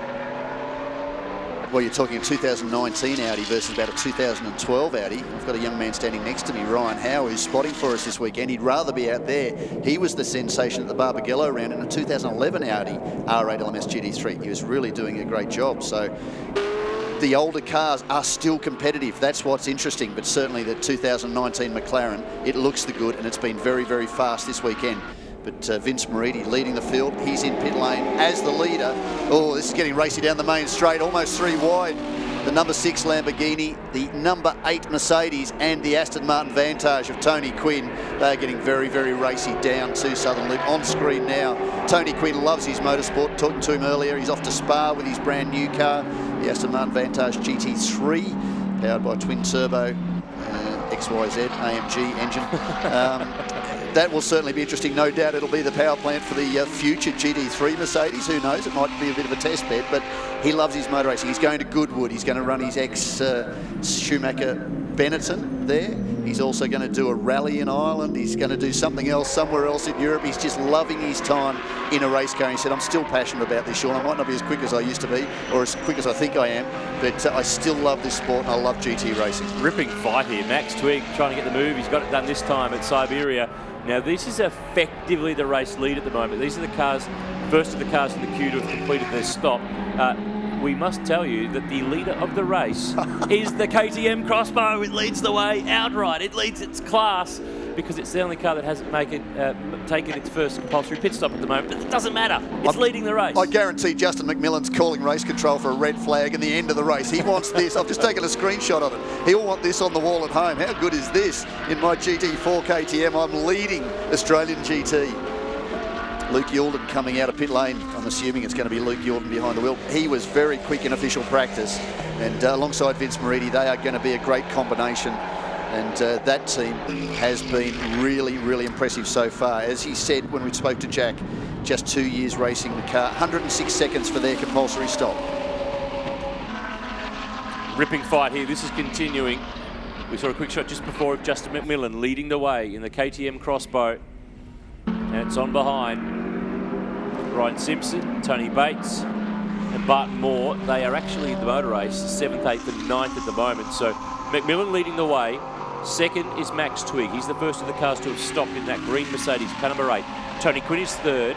Luke Youlden's 33 Audi has rejoined next in the queue, but he's needing to come up to speed. This is a pretty willing little fight here. This is probably the best battle pack on the track. Well, I mean, everybody's got to remember, Ryan Simpson's a production car expert. He's won a lot of championships. What's production cars all about? It's about helping other people out of the way. He can't afford to do that in a GT3 car. He's a very intelligent driver. He won't do that, but he's happy to have a scrap. He's happy to force the issue. He knows the dynamic of how a driver is going to perhaps cover and counter a move. So he's going to be really in this race. Part of the reason they need to push on is their compulsory stop is 6 seconds longer than a Garth Tander and Jeff Emery, Jamie Whincup and Iyasa Shahin, than Max Twigg and Tony D'Alberto, than the 24 entry of John Martin and Tony Bates on screen. They lose 6 seconds times 3 during their compulsory pit stop. So they really need to push on and take that performance of that McLaren just that little bit further forward. So Ryan Simpson will need to push through on the 24 entry and get as far down the order as he can before they come in for their next stop.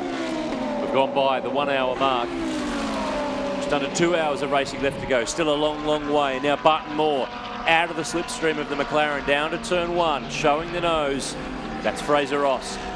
Started the race on board that McLaren 720. Now can sit back and watch as Ryan Simpson does the work in car 59, working over the back of the number 24 Audi. Tony Bates has stayed behind the wheel of this car. He shares with John Martin, who's doubling up today. It'll be the Honda TCR car a little later on.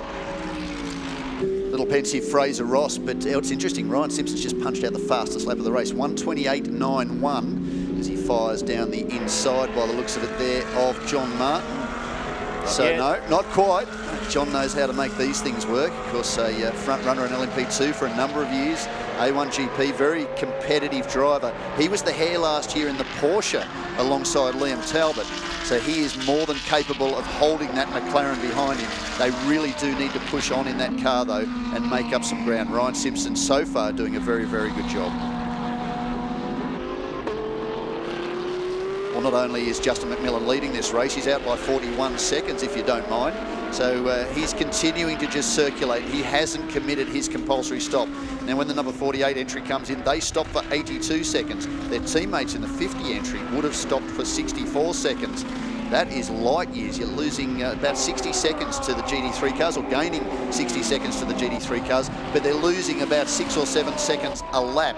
That is the difference between the 2-litre turbo Audi-powered KTM and, say, the 6.3-litre naturally aspirated AMG, or the 5.2-litre naturally aspirated Audi R8 GT3. So there is a lot of ground to make up during those compulsory pit stops, but it's not to make the GT4s competitive outright against the GT3s. They're competing against each other. So the driver equalisation times is to make sure that we have a race for the top spot in either class, GT3 or GT4, towards the closing stages of each race. That's what all this math is about. It gets confusing for us trying to work out who's where and what strategy may play out, but by the same token, it makes things very, very interesting because it really doesn't rule any one team out. Tony Bates still behind the wheel, so they're trying to get those laps out. They'll be getting very close to it. All they needed to do for 45% of race distance is 81 minutes. We're now 69 minutes into this race, so effectively 12 more minutes. Tony Bates could come in and just leave it. That is now up to John Martin to do the job. An update for you in the KTM leads the race. Still leads the race. He's clocking up more laps in front, Justin McMillan. The margin back to Max Twiggs, 21 seconds. He loses about 10 seconds a lap with the difference in pace between the KTM and the Mercedes-Benz, but he's still leading. Twig just crosses the line. The margin's down to 18.23 seconds. So give it another 2 laps and we should see that Merc move back to the front of the race. This is a good fight. Quinn is third in the Aston Martin. Jeff Emery is fourth, but we might have to swap that position around because Emery now goes on through. The Valvoline Audi, car number 1. He carries number 1 because he is the Australian GT champion. He teams up with Garth Tander, who'll jump on board this car a little later on, and that moves him through to 3rd place. There's Nick Kelly, teaming up with Barton Moore in the 99 Audi. There's Paul Morris, has brought the flannel this weekend. Official Queenslander. Dude PMM outfit, I think it is. Yeah, part of the factory team outfit. But what's interesting with Jeff Emery is short of that accident he had at Barbagallo a couple of years ago, which was probably the nastiest accident he had in his motor racing career, he could well be a 3-time Australian GT champion because he was well on his way. Of course, Ryan Millier, who's now with the Trofeo Motorsport team, jumped in alongside Christopher Mies, the German, to complete that season. They won a few more races. So Jeff Emery has been very Southern Loop, Sean. I just heard some squealing in the background, and that's what it was. It was the number 33 Audi. This is the car of Vince Moretti, who is sharing with Luke Youlden, and I hope he doesn't get a bog there on that grass. That's the first foot he has put wrong all weekend. He's been almost flawless. His pace has been incredible. He's got sub 130. Luke Youlden, first time he's driven with him. Barton Moore is his traditional driving coach and driving partner, but Bart's alongside Nick Kelly. Oh, just the faintest of touches, it looked like, from Ryan Simpson onto the tail of Tony Bates. I think he's probably getting just a little bit frustrated. No doubt the team will be saying, push on, Ryan, push on, get past that Audi. You've got to get past him. We need to make up some time because you might be fastest on track. As still Vince trying to get the car going. Traditionally, these cars very difficult to put into reverse. Also, you don't want to be reversing out into the flow of traffic in a GT3 car. Your visibility very, very limited. Is this the opportunity? Yes. Pulls out of the slipstream, down the inside to turn 1, and he's broken clear at last. What does Ryan Simpson has? He's going to need to push on even further. Barton Moore's taken advantage of that too, ducked in behind, and Vince is having all sorts of trouble just trying to get the car restarted. We saw what that did to Dom Story. He could be suffering a similar issue. Well, he tries to get that car running. That car is now off the lead. Lap will head to the lane with Jack Perkins.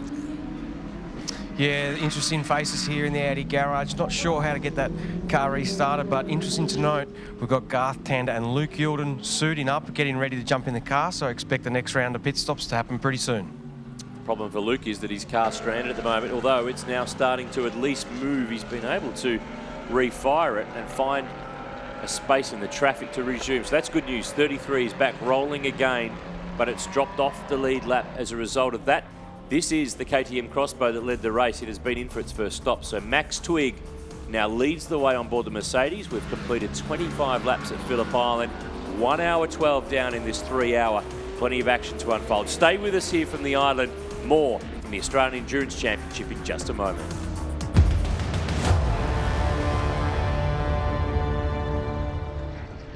Stay in the moment, they say, but you're 4 steps ahead. Executing plans you've rehearsed countless times before, and moving on to the next thing. Because if you think you're done, you've only just begun. At Michelin, we never stop thinking about our next move. Or yours.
Safer vehicle choices save lives.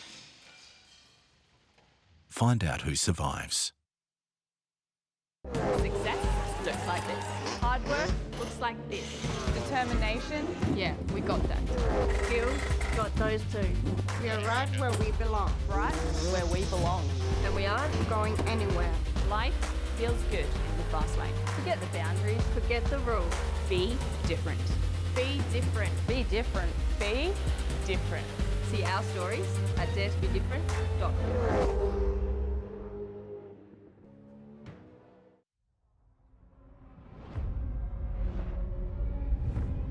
Every day, 3,500 lives are lost on roads around the world. Driving can be dangerous, but there are simple rules we can follow that will make our roads safer and save lives. Slow down for kids. Don't text and drive. Always pay attention. Obey the speed limits. Stop when you're tired. Never drink and drive. Check your tires. Rules keep us alive.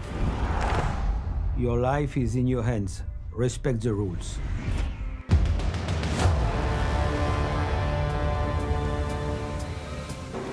Great to have your company watching on our live stream coverage of the CAM Shannons Nationals at Phillip Island. We are off and racing with GT cars. It is round 1 of the CAM's Australian Endurance Championship here. Aaron Noonan with you. Matt Nolte joining us in commentary with Sean Hensherwood. And Matt, we have settled this race into a rhythm. Everyone's done their first pit stop. Max Twigg is the leader on board the number 8 Mercedes-Benz. Jeff Emery sits second in the number 1 Audi, and Ryan Simpson in the McLaren. We just saw a quick shot of him, that orange car, the 720, just disappearing out to Siberia. Tony Quinn behind, car number 7, the Aston Martin, then Tony Bates, this car, in car number 24. So the race now settles down into a rhythm. The majority of teams have got their AM driver in the car at the moment, with some heavy-hitting pros to get back in a bit later on. We're talking likes of Garth Tander, Jamie Whincup, Craig Baird, Cameron McConville, names that we all know. This race will be really lighting up later on. But the AMs are out there right now pushing on really, really hard to make as much space as they can. We've gone 1 hour and 17 minutes in this 3-hour race. It's all about strategy, but it is a case of enjoying some amazing cars around an amazing track. It is, and there's some drivers out there now as we watch the 777 going off of Yasser Shaheen, just pulling up the big bends down there at turn number 10. Some drivers at a couple of laps down right now. That doesn't really matter in this kind of racing with 1 hour and 42 minutes remaining of the session. Here's your race leader, Max Twigg, the margin 5.2 seconds. Down the road now to Jeff Emery. We just saw a quick shot of Ryan Simpson behind the wheel of the McLaren right now, the car that had so much hype about it at the start of the season. Came out swinging on the streets of Albert Park back in March, but some 14 seconds behind this group of cars, but a long way to play out with 1 hour and 42 minutes to go.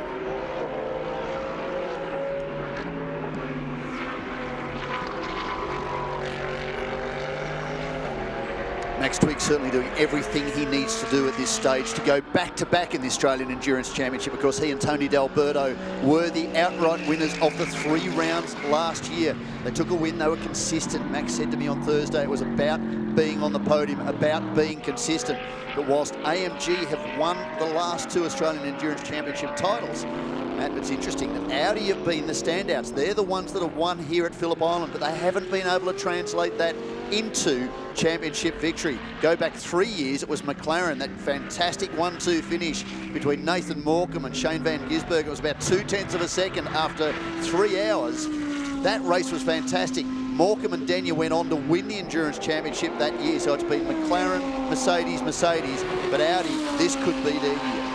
Never been a bad 3-hour race here, has there, over the years? Well, let's just go into a 3-hour race. I mean, we've had 5 of them in conjunction. So far, we've had, well, 2018 was a 3-hour 27 race for 78 laps. 2017 was 103 laps over 3 hours 11. 101 laps we made. It was a 101 race distance back in 2016. That was met at 2 hours 40. The year before, also 2 hours 40. They only did 88 laps. And in 2014, the maiden year, 82 laps. It took 2.25 hours. We ran out of daylight, and I think we ran out of time on that one. It was just the weather conditions made things so late during the day as John Martin waits for his opportunity to jump behind the wheel of the 24 entry, which is currently sitting in position number 5. So Tony Bates suddenly on the back of Tony Quinn now. This is the battle for 4th and 5th on the circuit down at turn number 4. I heard you talk about Tony Quinn before, just loving his motor racing. He's never steer that Benetton that he got many, many years ago. Just gets behind the wheel. We saw him behind the wheel of an Aussie racing car on the streets of Adelaide early this year just to come out and celebrate their 20th anniversary of that series that he's had so much to do with over the years. And now Tony Bates really starting to turn up the heat as they work their way around the backside of this circuit. Well, you know what? Tony Quinn could be in the box seat to take another victory here. His co-driver this year, Dan Gaunt. Dan Gaunt won in the car that's behind the 24 entry last year with Tony Bates. Now with pit stop penalties, well, Tony Quinn is right in the box seat. In the number 7 entry, they stopped for 121 seconds, but that car has good performance. Dan Gaunt showed during official practice he is capable of running inside the top 2 or 3. So there's life in this old girl yet. V12 performance, it's a little thirsty, but now with that long red flag period, that's not going to affect so much because they've still got to commit their 3 stops. They've only had 1 in the books. They've got 2 more to come. Fuel's not going to be an issue. That could be the car to watch. In those 5 years, there's never been a 2-time winner. This could be the first year. Could be right. Through turn number 1 we go. Here's the leaders down into turn number 4 at the hairpin. Another report down from pit lane was the 48 entry when it came in. They're just checking the rear of the car. There's something they're not 100% happy with. They're not too worried about it, but they have reported they're keeping a close eye on it. And that is, I would suggest, Glenwood just moving out of the way. I expect that Justin McMillan has probably done his minimum run now. He only needed to do 81 minutes. We're now, well, we're 81 minutes into the race. It will be Justin McMillan still in the car. So at the next stop, and that could come soon, it'll be Glenwood. But past 81 minutes, that's 45% of race distance. I'd expect to see a flurry of pit stop activity very, very soon. Let's go down there now with Emma. Just watching on with Leanne Tander. Leanne, fair to say that Garth is going to be pretty tight tonight. Yeah, he's flat out today. I mean, he's just about to jump in the car, and then I think once that race finishes, he's going to hustle over next door and jump in the TCR and go again. As will you, starting from 9th position today. We had a bit of a chat after yesterday's race. You weren't happy with the start. Obviously, that's going to be crucial for you. Yeah, that's right. I really stuffed the start up yesterday, put myself back to last. So the plan today is to not do that, is to just get off the line nice and clean, hopefully maintain position, and then go from there. Best of luck to both the Tanders this weekend. Thanks, Leanne. Thank you. One of 4 females contesting the Car Sales TCR Australia Series later on this afternoon. 1 hour 38 minutes into this race, lap 32. Watching Jeff Emery We've talked about this on various occasions now, the comeback of this guy from that massive incident a couple of years ago in Western Australia. He's come back a totally different driver, hasn't he?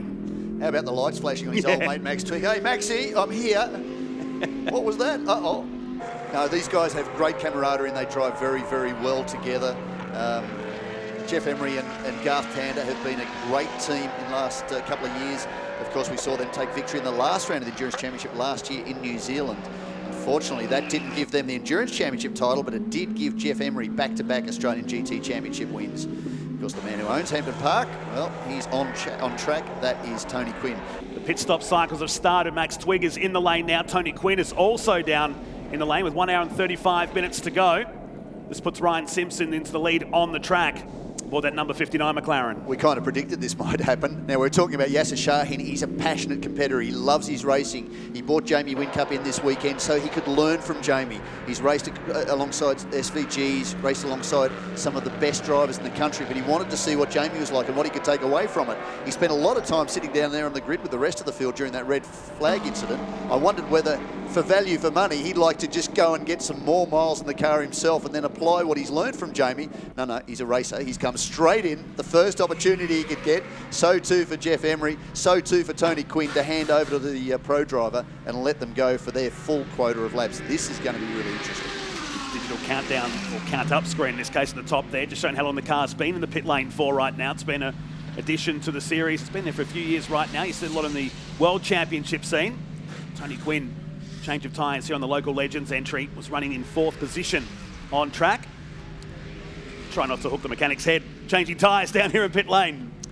Tyre strategy is a big part of this, of course. The Control Pirelli DHD2 tyre. They have 4 complete sets of dry weather slicks, as many wets as they really want to use if it pours with rain, but slicks, 4 sets. Almost contact. In fact, there may well have been contact. They're still battling. Gee, this is Tander versus D'Alberto. They've been in positions like this before. Let's hope there's no damage to either of those cars. I think they managed to avoid it, but no doubt the stewards too will look at that. Keep a close eye on what's going on there. That's not the way they need to go, not during a 3-hour race. Dan Gaunt leaving not too far behind them. This will probably be where this race plays out. They still have 1 more stop to go, 3 compulsory stops. These guys at the front have to stop for 121 seconds. So too Dan Gaunt and Tony Quinn. So the gaps they have now, this is where the battle is going to be. Now what's interesting is Ryan Simpson is now, he's 19 seconds down the road from, well, John Martin will take that car over fairly shortly. If Batesy isn't in pit lane, I can see an Audi down there. No, it's Joe and Sabella. It's not an Audi, it's a Lambo. That's the 129 entry. That will be Tim Blanchard on his Australian GT debut to come into that car. There's 2 cars coming down pit lane now. Here's the replay. Oh, you can't get much closer than that. Just pushing the point a little. There was a rub. There's no, yeah, there is certainly a rub there. Hopefully no carbon fibre damage. You're not doing that with any great success at a circuit like Phillip Island. There's the release. Oh, now, will they be watching a car 1 for that, for the release of that? Yeah, that's interesting. Yeah, well, that one will be looked at. Certainly there's data, there's onboard judicial cameras to look at, there's officials in pit lane, there's cameras everywhere. So they'll look at all that, and I fully expect that the stewards will make a decision whilst this race carries on, because we don't want to go to checkered flag time. We've seen these things happen in the past in other championships where the result isn't known until there's been a stewards hearing well into the night. We want this race to be declared at the end. Ryan Simpson now is up by 44 seconds over Scotty Taylor. Adrian Dietz doing a great job in that red and white, that iconic hypnotic livery on the Lamborghini Huracan. GT3 back in position 3, Batesy in position 4, Yasser Shahin in position number 5, but Shahin is in pit lane, so too Tony Bates. This is going to get interesting. Where are the leaders with respect to this? So Bates will stop 121 seconds, Shahin stopping for 121 seconds. Well, all the Pro-Am combinations are stopping for 2 minutes and 1 second, times 3. They really need to make that up. The car that is leading here in this pack, Ryan Simpson, stops 18 seconds longer over the full course of the race. So he really needs to get a hustle on. He's doing all right at the moment, up by 44.38 seconds, but they've only affected 1 stop so far. So too for Scotty Taylor, so too for Adrian Dietz, so too for Peter Hackett and Dom Story, although they're behind by virtue of that failure to start after the red flag incident. Justin McMillan and Glenn Wood, so too one stop, but they don't have any competition at the moment because unfortunately for Dave Crampton, after that off, that brought out the safety car in the red flag period, that car is still in pit lane being repaired by the M Motorsport team. So Yasser Shaheen and Tony Bates in the pits. John Martin jumps into the 24. Jamie Whincup getting set, jump aboard the 777. We go to the 222. Scotty Taylor, second on the circuit at the moment, 47 seconds behind our race leader Ryan Simpson, who's around the other side of the circuit now as we speak. Just the two cars in the pits on this lap. Tony Bates, bottom right-hand window box of your screen. 24. Just playing the waiting game.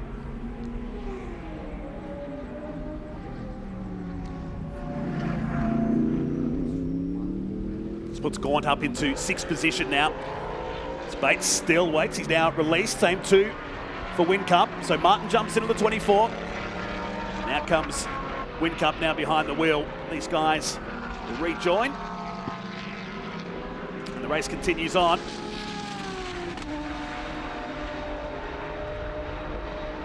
That was a little nasty coming out of pit lane with, well, that's Whincup getting around already. John Martin, slow start for John Martin coming out of pit lane. Whether he missed a gear or something happened, he just seemed to almost stall in front of Jamie Whincup there. Whincup's got around him and he's charging. Okay, this is where the pros come in their own. On fresh tyres, cold tyres, straight out the gate, you would expect on every count be much faster than John Martin, but not to that level. That was unusual. He had a big lead coming down pit lane, so that's happened just under the bridge. Leaving, and he's dropped a ton of space behind the Ben Motorsport Park entry with a 7-time Supercars champion behind the wheel. Ryan Simpson still circulating strongly, 128.9, still his fastest lap from lap 6. That was a Fraser Ross time, actually, early in the piece. So Ryan Simpson still getting around very, very quickly. We'll get an update on his current lap time. He's leading by just over 50 seconds now from Scotty Taylor. Adrian Dietz not too far behind. And they are pretty well positioned. But the Adrian Dietz car, they have an advantage given during their compulsory stop. They're only stopping for 100 seconds. They gained 21 seconds. We were talking about this earlier. Times 3, that's 1 minute and 3 seconds on their fast arrivals. The only issue is, of course, Cameron McConville spent a little bit of time with his seat in the backside in the seat, sitting on the main straight as Tander goes up the inside of Blanchard. Tim Blanchard, a rookie for this round. It's hard to say that with the miles he's done over so many years alongside Jamie Whincup. Rookies in this race in Australian GT, but bring plenty of experience. And Blanchard's really been enjoying his time behind the wheel of the Trofeo Motorsport Hurricane. We're starting to see a forecast now for the finish.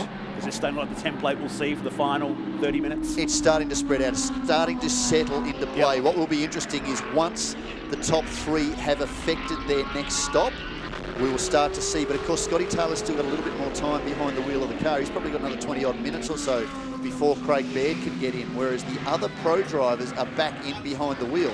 So that will be interesting. Ryan Simpson too, very closely matched to Fraser Ross on outright pace. There's not too big a difference there, but Ryan has to effect his second stop so that we know where they fit in the grand scheme of things. They're stopping for 127 seconds, as opposed to the other of the Pro-Am combination stopping for 121. It's a 6 seconds difference. He needs to effect that second stop before we get a better picture of how this is going to play out. But of course, they have to commit 3 compulsory time pit stops across the course of this race. We're just about at the halfway mark.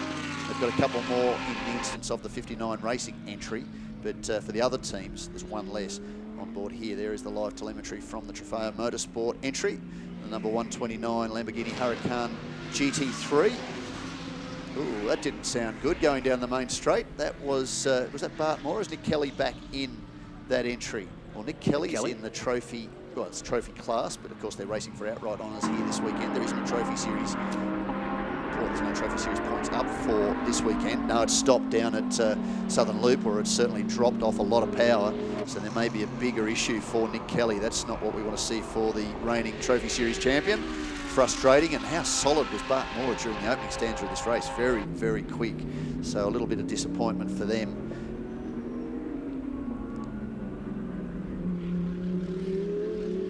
Sounds like there is a bit of a, there's certainly some news down from race control, but an additional 15-second time penalty during their next time pit stop for car 1 for Garth Tander. Now, you would surmise, Matt Nolte, that had something to do with that release for the two cars as they came out of pit lane. So wow, 15 seconds.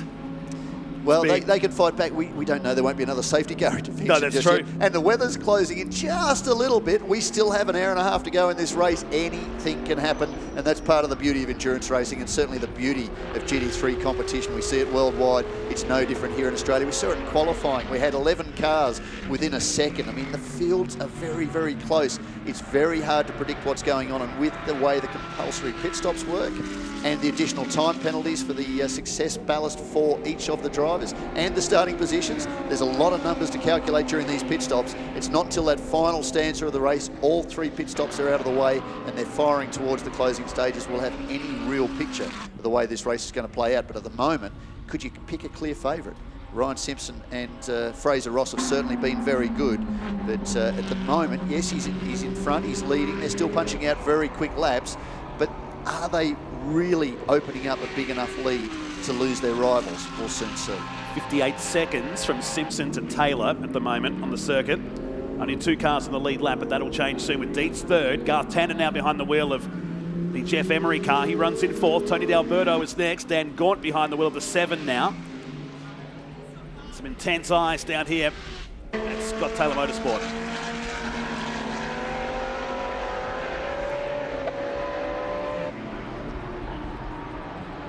Adrian Dietz doing a great job in position 3. He's closing down Scotty Taylor. Last time round 1:32.7. Scotty's Taylor's pace is still pretty good, 1:33.3. I'm interested to see the pace as he's coming through the final corner now of Ryan Simpson. Lights ablaze on that gorgeous 720S GT3 McLaren. Brand new coming into this weekend. Last time round 1:29.76. Fastest lap for that car set by Fraser Ross earlier in the race, 1:28.9. He's only 8/10 off the outright pace. Extending that lead just on 60 seconds now. Well, you take the 63 they're going to lose to the Scotty Taylor and Craig Baird car during their stop. In fact, they're not 103 seconds. They're going to lose more time to the car currently in position number 2. And if they can get Scotty through and he's still punching out consistent laps, he lost 3 seconds to the race leader that last lap round. Once Craig Baird gets back in the car, this could get really interesting. Again, too difficult to predict right now as to exactly who is going to come out on top. As we see coming down pit lane, that may well be Nick Kelly. Lights ablaze, the Audi R8 LMS GT3 Ultra, Generation 1 car, 2012 model. Bart Moore and Nick Kelly. Nick Kelly, the reigning Australian GT Trophy Series winner, dominated the early part of the 2018 season.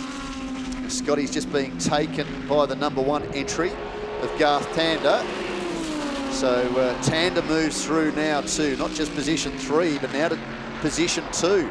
What does he have now? Garth Tander last time round, 1:30.08. He's passed a couple of cars versus 1:29.8 for Fraser Ross. Well, that's getting very, very interesting. The difference between the two of those, let's try and make that one out overall, Matt Nolte. What's your vision like? The advantage, it's somewhere around 1:05, 1:06 seconds. And, well, they're going to lose a little bit of time during their stop on the number 1 entry, but they've got another stop to come in. And when they do that stop, they're going to lose a couple of minutes. So this is really starting to mix up. Good battle here. Tim Blanchard, still Adrian Dietz. There goes Tony D'Alberto. He's working his way forward. So Garth Tander's made the most of that restart out of pit lane. He's got ahead comfortably now of Tony D'Alberto in the WM Waste Mercedes AMG. And he's pushing on a little bit harder. This is not a great sight. Troy Russell, rider screen. Audi Sport Customer Racing Australia. What an operation MPC's been over the last couple of years, keeping close tabs on what's going on. The team trying to work out what the issue is. There's Bart Moore left of screen, head in the door talking to Nick Kelly. Frustrating for them, but no doubt they'll get on that pretty hard. What's going on here? Is that Scotty Taylor coming down pit lane, or has he just been wrong-footed? No, he's in. He is into pit lane. Now, let's just see whether he jumps out or whether he goes for a splash and dash and has to stay in the car. I think he's probably still got a little bit more time. They're obviously choosing this moment to get the stop done, notwithstanding any other technical issue like we saw for David Crampton. Hopefully we can run through green to the end of this race, and that will change strategy. So no doubt the STM team have made a call. Bring Scotty in, get it out of the way now, let him complete his bank of laps and get Craig Baird in that car. So this is stop number 2 for that car. Yes, Ryan Simpson, well, how much further will the 59 racing entry go? Where is it on track? He's be very close to completing a lap. No, it's over the back near Hayshed, potentially. 2 minutes and 7 will be his next stop, so quite longer than the guys ahead of him. Yeah, so the 222 is in for 63 seconds. So Ryan Simpson, when he comes in for his next stop, shouldn't be too far away for, well, 127 seconds. It's 24 seconds longer, rather, than the Scotty Taylor entry. So they could well be in the box seat as Peter Hackett charges down the long main straight towards that beautiful view of the Tasman. Bass Strait. No, a lot of shaking of heads, trying to work out, a lot of gesticulation, if you can read into that what you will. Clearly the car's not going anywhere. That's the bigger issue. As Ryan Simpson punches around again. That lead out to 71 seconds over Adrian Dietz now. Now, hang on. Didn't Garth Tander get past Adrian Dietz? Garth Tander now in position number 3. I'm a little confused. Let's see. Jack Perkins may well be able to give us an update as to what's going on. Yeah, hi guys, down here watching the 222 Scott Taylor pit stop, and Scott ran quite long. They had to push the car back in the bay so they could get the fuel hose connected. I can confirm Scott Taylor staying in the car, 4 new tyres, and now just waiting for the pit stop time to count down, and he'll be back in the race. Playing the waiting game now, thanks to Jack Perkins in pit lane. Just saw a quick shot of Paul Morris on the right-hand side on the cans this weekend on this car. We've got a bit of inside information up here in the commentary booth. Ryan Howe, the young man who took that fantastic victory at Barbagallo for round 2 of the Australian GT Championship. Unfortunately for him, he's not in the paddock this weekend driving. He's giving us assistance and an extra set of eyes. He's just reported it looks like it's shifting issues for the Ultra of Nick Kelly. So they're trying to get that sorted somehow. So dramas for them down there in pit lane. Either that or he's better at reading sign writing than me, which is just as likely. A bit of both. But just trying to work out what's going on there with Garth Tander. What's his pace like at the moment? 129.2 their best lap last time round. We'll get a bit of an indication on that shortly. Compared to Adrian Dietz in that last split, well, he's done a 129.59. But I could have sworn I saw him in front of the red Lambo. His last lap before was 130. But I don't think there was much of a difference there. Well, there goes Dietz. There goes Dan Gaunt, who's charging through. So he's starting to close into. Now, where's Whincup? Whincup is just coming onto the main straight now. Across the start-finish line for Ryan Simpson. He puts another lap in the books. That's 45 down for the race leader. Garth Tander, position 3. Tony D'Alberto, position 4. Dan Gaunt. Jamie Whincup, John Martin, Peter Hackett, Scotty Taylor and Tim Blanchard, your top 10. Laps, 42 laps in the books for the 129 Lambo, 45 in the books now for Ryan Simpson. So a big lead for the 59 racing team entry, but again, just one lap, also one pit stop in the books, so too for Adrian Dietz and Cameron McConville. So you'd expect to see them down pit lane very, very soon, but it depends on how they're going to play the strategy out. So we're down to Jack Perkins in pit lane. Yes, down in the Audi garage here with Barton Moore. This thing sounded like a chaff cutter running behind. Have they been able to diagnose what the problem is with the car?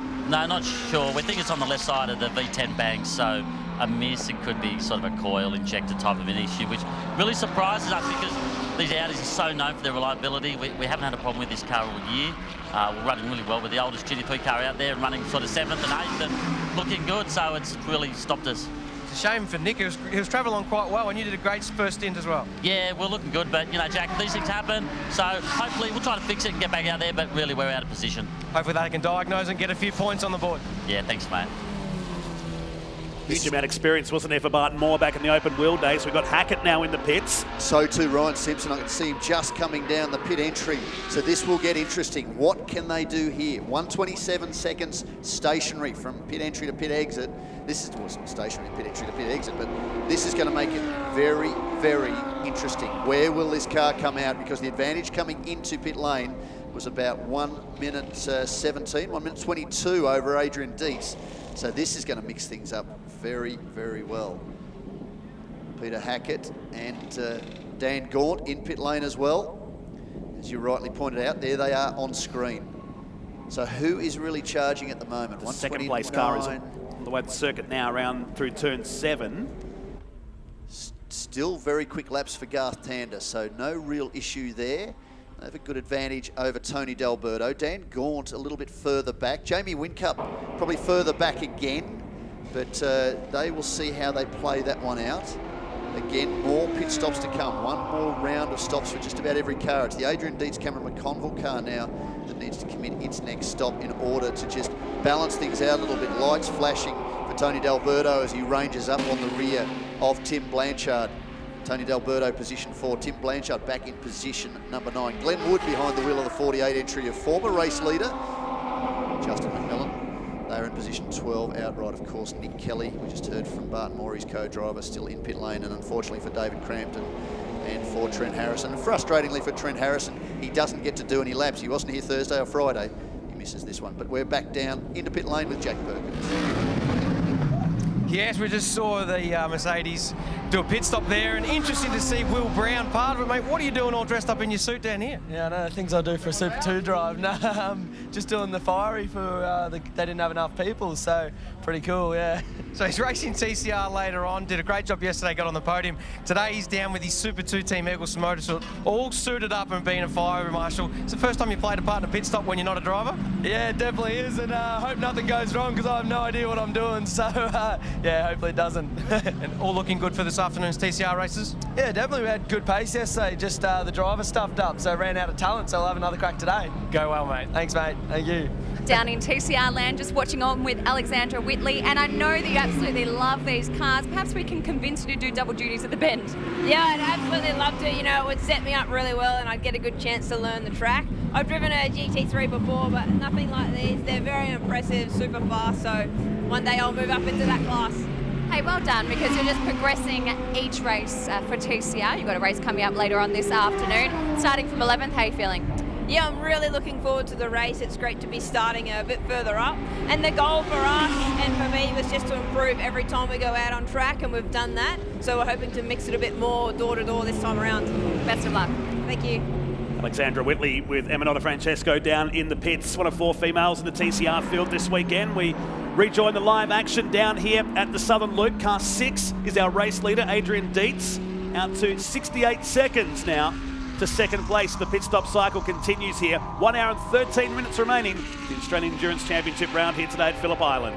Ryan Simpson rejoins in position number 5, so he's going to get his full quota of laps out. Fraser Ross will finish this race off into the next stop. That will be really, really interesting. So he came out not too far away from Dan Gaunt. Jamie Whincup, the next one in line, so that's going to really mix things up. John Martin in the 24 entry in position 7. Scotty Taylor still back there in position number 8. Shouldn't be too far from the STM team boss coming back in for a second time.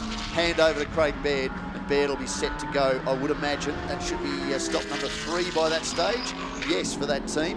And then Beardo can go all the way through to the end. You can get, well, probably just on an hour's worth of value out of the fuel, depending on the pace. At the moment, it's green flag, green flag, green flag. They do admit, talking to Chris Papadopoulos earlier in the weekend, very thirsty, the Mercedes and the Aston Martin. Back down to JP in pit lane. Yeah, guys, down here with Tony Quinn, and I just said, can I have a word with the old buggy? And you said, less of the old, but mate, you did a bloody good job out there. Last year we had a mishap on the first lap, and so this year I was just wanting to go round and round, because we usually do all right. You know, it's a long race, and we usually we're there somewhere at the end, so Dan will be in till the end now. And I'm glad we stopped, because I was busting. That was my main problem out there. I was busting. It's going well, though. The car's going well. And Dan did a great job yesterday in qualifying. He was only half a tenth or a tenth behind Jamie Whincup. It's pretty good for the old car. No, look, he's a good driver. I mean, all these guys are good. And no, he did a good job. And the car's good, you know, like, it's just me that lets it down, that's all. So I've noticed you guys are very low-key this week, and there's not a lot of flash Harry, but you're having a lot of fun. Would that be a good explanation? Mate, to be honest, mate, that's always been... This is not a career choice for us. This is just something we do at weekends. Motorsport's been good to me over the years, and I try and do as much as I can to contribute or share my bloody talents around, you know what I mean? But no, it's good, it's very enjoyable, and we don't suffer any preciousness. We don't do that. We're just here to have pub grub and a different bed to sleep in. That's what we're here for. It's always a pleasure to have you on the grid, though, mate. Chasing women. We chase a lot of women. Away. We chase them away. Good stuff, mate. All the best. Never minces his words, does he, Tony Quinn? His car's running out there in 4th position in this race in the hands of Dan Gaunt, who'll drive this to the end of this 3-hour race this afternoon.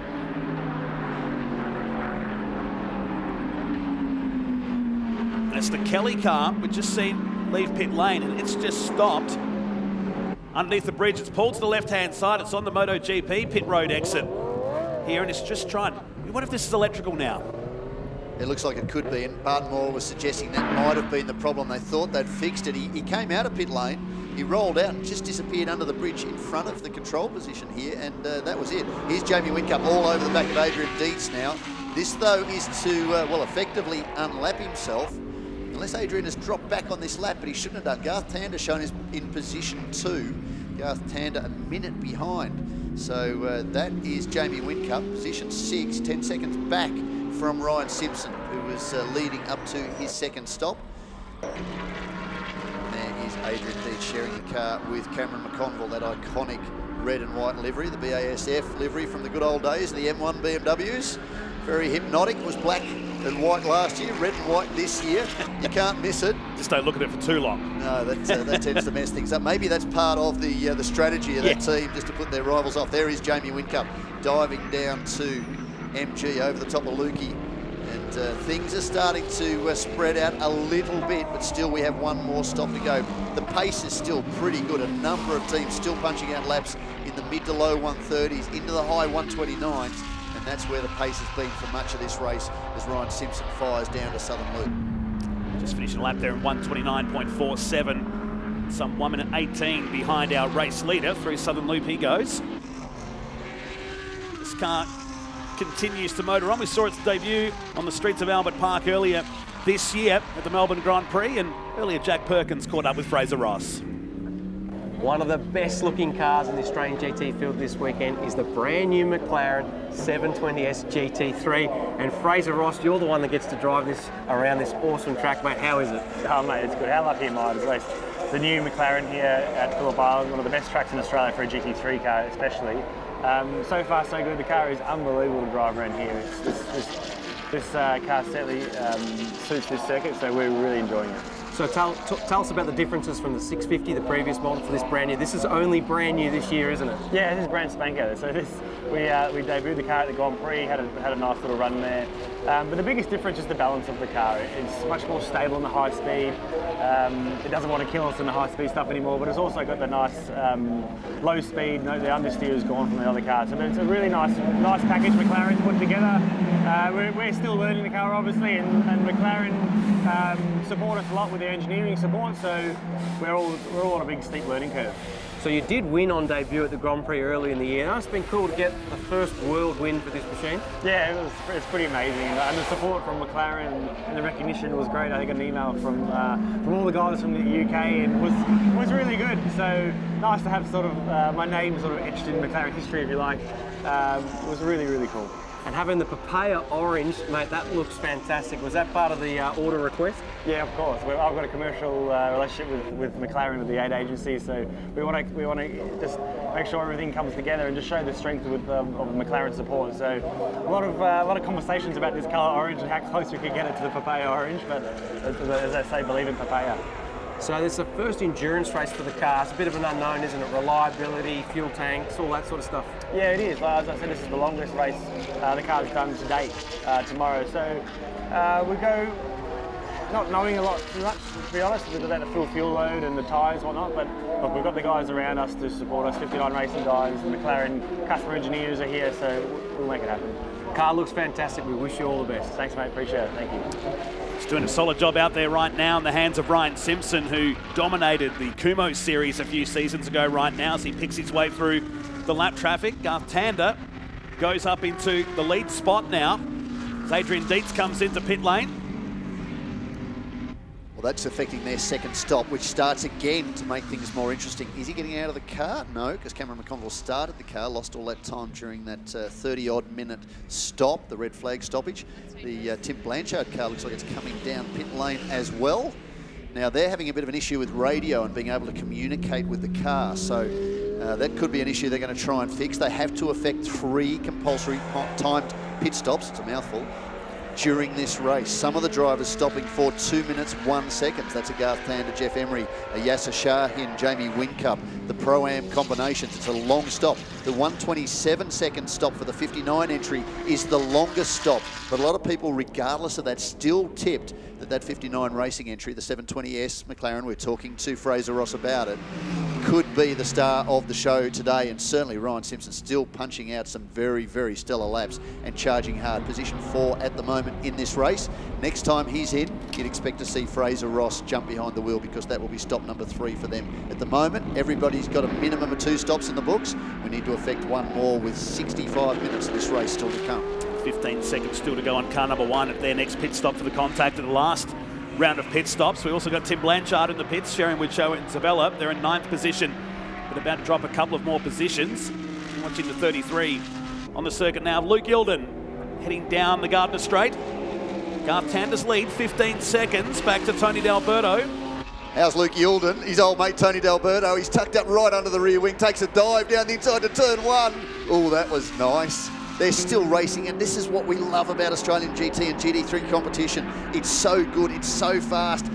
It attracts eyes from all over the world. I'm looking at all the people coming on from live stream around the world. One of them going back to Matt Solomon, a former Australian GT winner at the Grand Prix.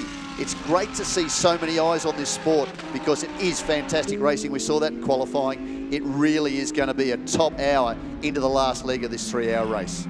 Which is 1 hour and 4 minutes away here. Your leader is Garth Tander by 17 seconds. Here at Phillip Island Grand Prix Circuit. We'll take a short break. Plenty more still to come from the Shannons Nationals here at the island.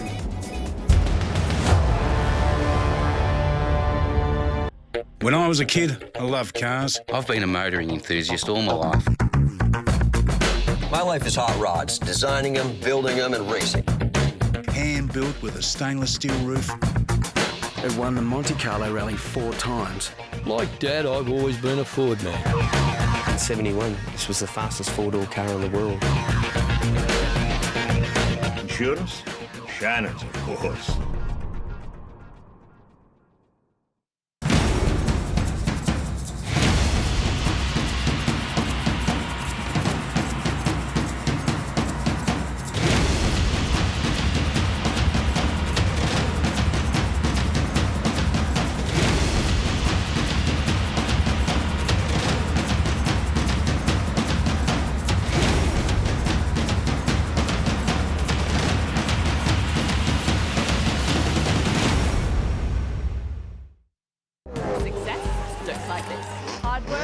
Like this. Determination, yeah, we got that. Skills, got those too. We are right where we belong. Right where we belong. And we aren't going anywhere. Life feels good in the fast lane. Forget the boundaries, forget the rules. Be different. Be different. Be different. Be different. See our stories at daretobedifferent.com.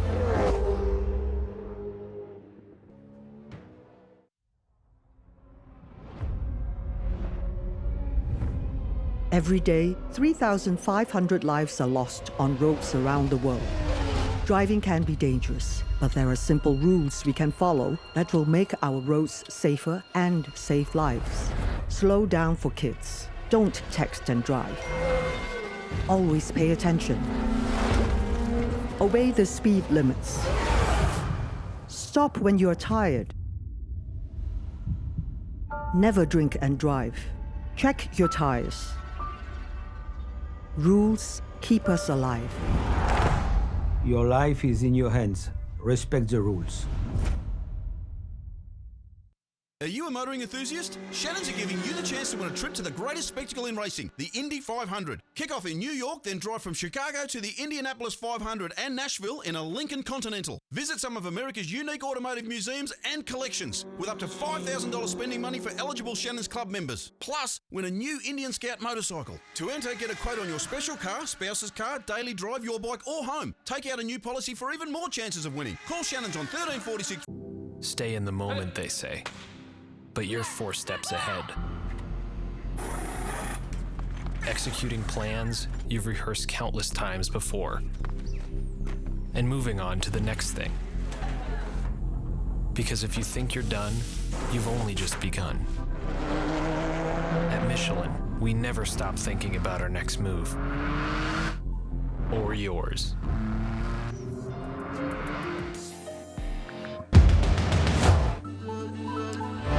We're back at Phillip Island, working our way through the 3-hour Australian Endurance Championship round here this morning. Tony D'Alberto and Jamie Whincup now in the pits, with just over 1 hour and 1 minute of racing still to go. This is the one of the pinnacle points of the race. This is the third stop for both those cars. The Jamie Whincup, Yasser Shahin car, the Max Twigg, Tony D'Alberto car. Now, Max D'Alberto, of course, are the reigning Australian endurance champions for the CAMS Australian Endurance Championship. AMG have been the standouts in past years. Audi have had good success here at Phillip Island. What I like at the moment, Garth Tander is up 20 seconds. It could be the year of Garth Tander and Jeff Emery in that #1 entry. They have got a good solid lead. They have one more stop to go. They've already put one more lap on these two guys in pit lane. 55 laps in the book for Tander, 55 laps in the books for Dan Gaunt, 55 laps in the books for Ryan Simpson. These two are now dropping a little bit further back down the order, but they will have affected their third stop. That's vital. What was interesting is they came in with just over 61 minutes to go in this race. So clearly the teams are comfortable. They can go hard all the way to the end. And on the fuel burn, despite the fact they admit that the 6.3 litre AMG engine is a little thirsty, same as the V12 Aston, they are going to make it to the end. I'd expect the Aston will be a little bit later in for its last stop. This is really starting to heat up. This could be a win for Audi again here at Phillip Island Grand Prix circuit in the Australian Endurance Championship. 99 Audi returning to the circuit with Barton Moore now behind the wheel. So this time it gets out nice and clean. Hopefully they've cured those electrical dramas. Out comes the number 8 Mercedes-Benz to rejoin the circuit. Tony D'Alberto stays in. Jamie Whincup returns out in the Ben Motorsport Park entry. But here comes some more cars into the pits. Garth Tander is in. Garth Tander is in, the race leader. Now this is really going to mix things up. He will lose a little bit of time to some of these guys, but not too much. Where will it mix out, given that it is a 2 minute and 1 second? Jack Perkins is down there. He might have the abacus going. He might be able to tell us. Yeah, this is where it's all heading up, isn't it? This is when everyone's doing their last pit stops. And you touched on it just before, Sean.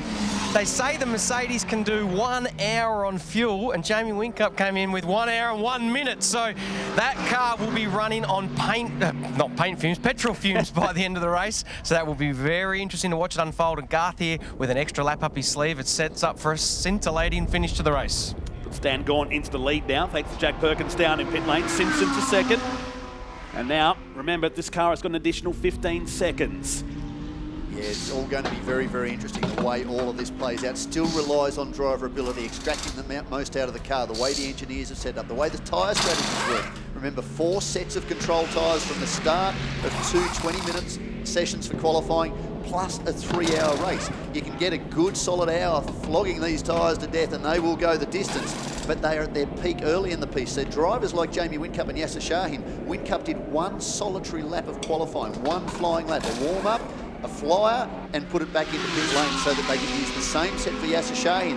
That gave the 777 team a green set of tyres, a fresh set of rubber, so he might be on that now. What I was interested to see was how close he was to D'Alberto when he left pit lane. He really did make up some time. That said, D'Alberto's just gone through turn 1. Where is Jamie Whincup now? Has he got past him already? That's interesting. We need to try and work that one out whilst we're looking at the timing model. Oh, no, that's the problem. He's missing the right front wheel. That's not what Jamie Whincup needs. He's coming over the top of Lukey. There's been a drama potentially during the pit stop, and all that time he made up, well, that's gone. That effectively rules that team out. And for the STM team, they'll be frustrated to see that. So whether there's been an issue mechanically, we'll find that out a little bit later on, but not what Jamie Whincup wanted. He was starting to work his way into contention. Tough, tough run. The second time this year at Phillip Island for Jamie Whincup.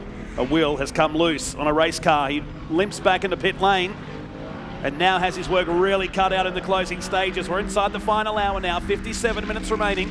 We've still got Tander in the pits with that 15 seconds on top from that penalty earlier in the race. So I think tragically we can put a line through the 777. Let's rule them out. So the interesting one now, it comes down to the 1, it comes down to the 8. The 222 still in there potentially with Scotty Taylor and Craig Baird.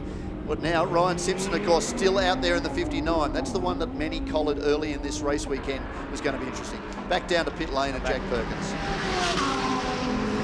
So we see Jamie Whincup coming in pit lane. A bit of confusion in the garage as to how this wheel has come amiss. We've got a lot of grass on the front. Obviously, Jamie's been off the circuit. I have a bit of a wander around here. Over on the right front, definitely a wheel missing. Can't see too much damage to the wheel nut, wheel stud area. Looks like they should be able to just throw a wheel on it, but a bit of an inspection to make sure there's nothing technical beyond just the wheel missing. They're going to fire the new Pirelli right front wheel on, and Jamie might be back in the race. It's a bit more sinister, doesn't it, Jack? Down there, the crew now looking underneath. Just hope that's dragged along the road too much. On goes the new Pirelli tyre. And you're right, pretty much rule these guys out of competition, unless we get an SC board, but even then, it's going to be an ambitious task ahead. What a shame they're doing so well. Back to position 11, and we were just talking about that very point. The commentators curse again. They had a fresh set of green Pirelli DHD2 tyres set to go, and he would have been on that and really punching hard in his first flyer. Suddenly doesn't have a right front wheel. Mystery is, where is that wheel now? Somewhere around the backside of the circuit. He rejoins the race. He's got the Glenwood, number 48, Equity 1, M Motorsport, KTM Crossbow, the leading GT4 entry, firing out behind him. They go on and continue to build their championship this year. Of course, GT3 and GT4, this consists of round 3 of their championship. There is the number 1 entry of Garth Tander. Ryan Simpson back at the front of this field. So what does this do? This really mixes things up. He puts in lap 58, he's on lap 59 right now, 6.1 seconds over Dan Gaunt. Dan Gaunt still hasn't got his third stop in. The one that's in at the moment is John Martin, sharing that 24 entry. They are on screen there, well, they're stickers. The sticker is still on the tyre, so that's a green set, ready to go for John Martin. What can the former LMP2 and open wheel star do? Somebody else coming down pit lane now. That may well be Bart Moore in the Nick Kelly car. No, that is Dan Gaunt in Tony Quinn's Aston Martin Vantage V12 GT3. As Scotty Taylor continues to fire around. Can't be too much longer till the STM team boss is in. Currently in position number 5. 57 laps in the books. This will be 58 for that all-blue entry. The livery used so well by Kenny Habul in the last couple of years. Of course, Kenny winning 2 of the races at the Grand Prix earlier this year. It was a wipeout for the Mercedes AMG teams. Max Twigg taking a win, Kenny Habul taking 2 wins, Peter Hackett also taking a win. So all 4 races won by Mercedes AMG. Championship points leader for Australian GT, reigning champion for the Australian Endurance Championship. Tony D'Alberto, well, he's part of the AEC crew. Max Twigg leading the Australian GT Championship. This will play into his hands very nicely as Garth Tander goes along. Not sure whether Glenn Wood was all that impressed by that passing move. He's got the lights flashing on Garth Tander. I don't think there'll be any passing moves down there at turn 1 with the KTM Crossbow. But they are out there doing their own thing, and some of the drivers talking earlier in the weekend about getting through the traffic. That's where you can lose some time. We saw that last weekend in Shanghai as we look at the number 7 entry, the local Legends beef jerky operation. That is a car that we've seen a lot of. Of course, the very first 101 race here for Phillip Island for Australian GT was won by Garth Tander and Tony Quinn in an Aston Martin Vantage V12. Back down to Jack Perkins in pit lane. Yeah, guys, just standing here watching the pit stop of Dan Gaunt, Tony Quinn car. It's actually developed an engine oil leak at the front of the car. It was smoking quite a lot. One of the crew guys on the right front has noticed an oil leak. You see oil down the side of this Aston Martin, and that looks like a bit of a terminal situation. So I don't expect them to be getting back out at the end of the stop until they diagnose exactly where that leak's coming from. But there's plenty of oil on the ground here in this pit bay.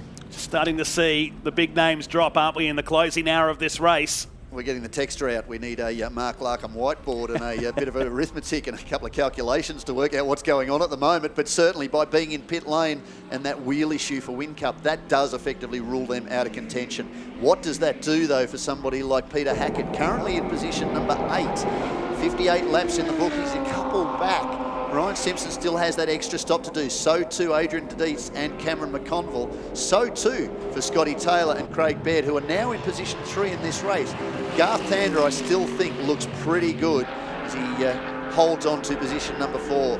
Tony D'Alberto and Max Twigg in position 5. The car on screen, the number 8 WM Waste Mercedes AMG GT3. It's a Scott Taylor Motorsport entry.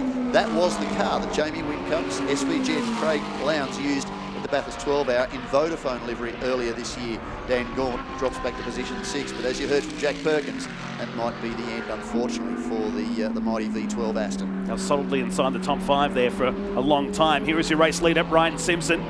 Well over a lap lead at the moment, but still to pit. This number 59 McLaren.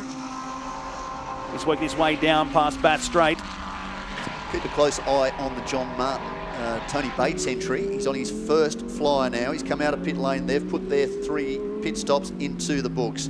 So this is racing as we want to see it. Those are done. How much longer does Ryan Simpson need to be out there? At the moment, he's turning some very, very comfortable laps, working his way forward in this field. Is there any great need for Fraser Ross to be in there right now? Perhaps not. They need that last stop. Fresher rubber is better. Back down to JP. Down here with Dan Gaunt. That's a bit of a shame, mate. It was truck along really well and there's developed an oil leak. Do you know what it was? Or any warning signs in the car? I think it's power steering. Like, steering went heavy and there's fluid everywhere. So 2 and 2. Happy with the way the race was going. Just, I think, you know, the age of the car now, these little gremlins sort of sneak in and have bitten us. Trucking along pretty good though. Were you enjoying it out there before all the dramas? It was good fun. It was getting hot in there. You know, I've been whinging about the cold all weekend, and then it starts getting hot. So yeah, no, it was good fun. Happy to be invited along to share the experience with Tony and the team. It's been great. Bad luck next time, mate. Cheers, mate. Just catching up with Molly Taylor. Molly, you come from rally racing to circuit racing. Perhaps try a hand at GT at some stage?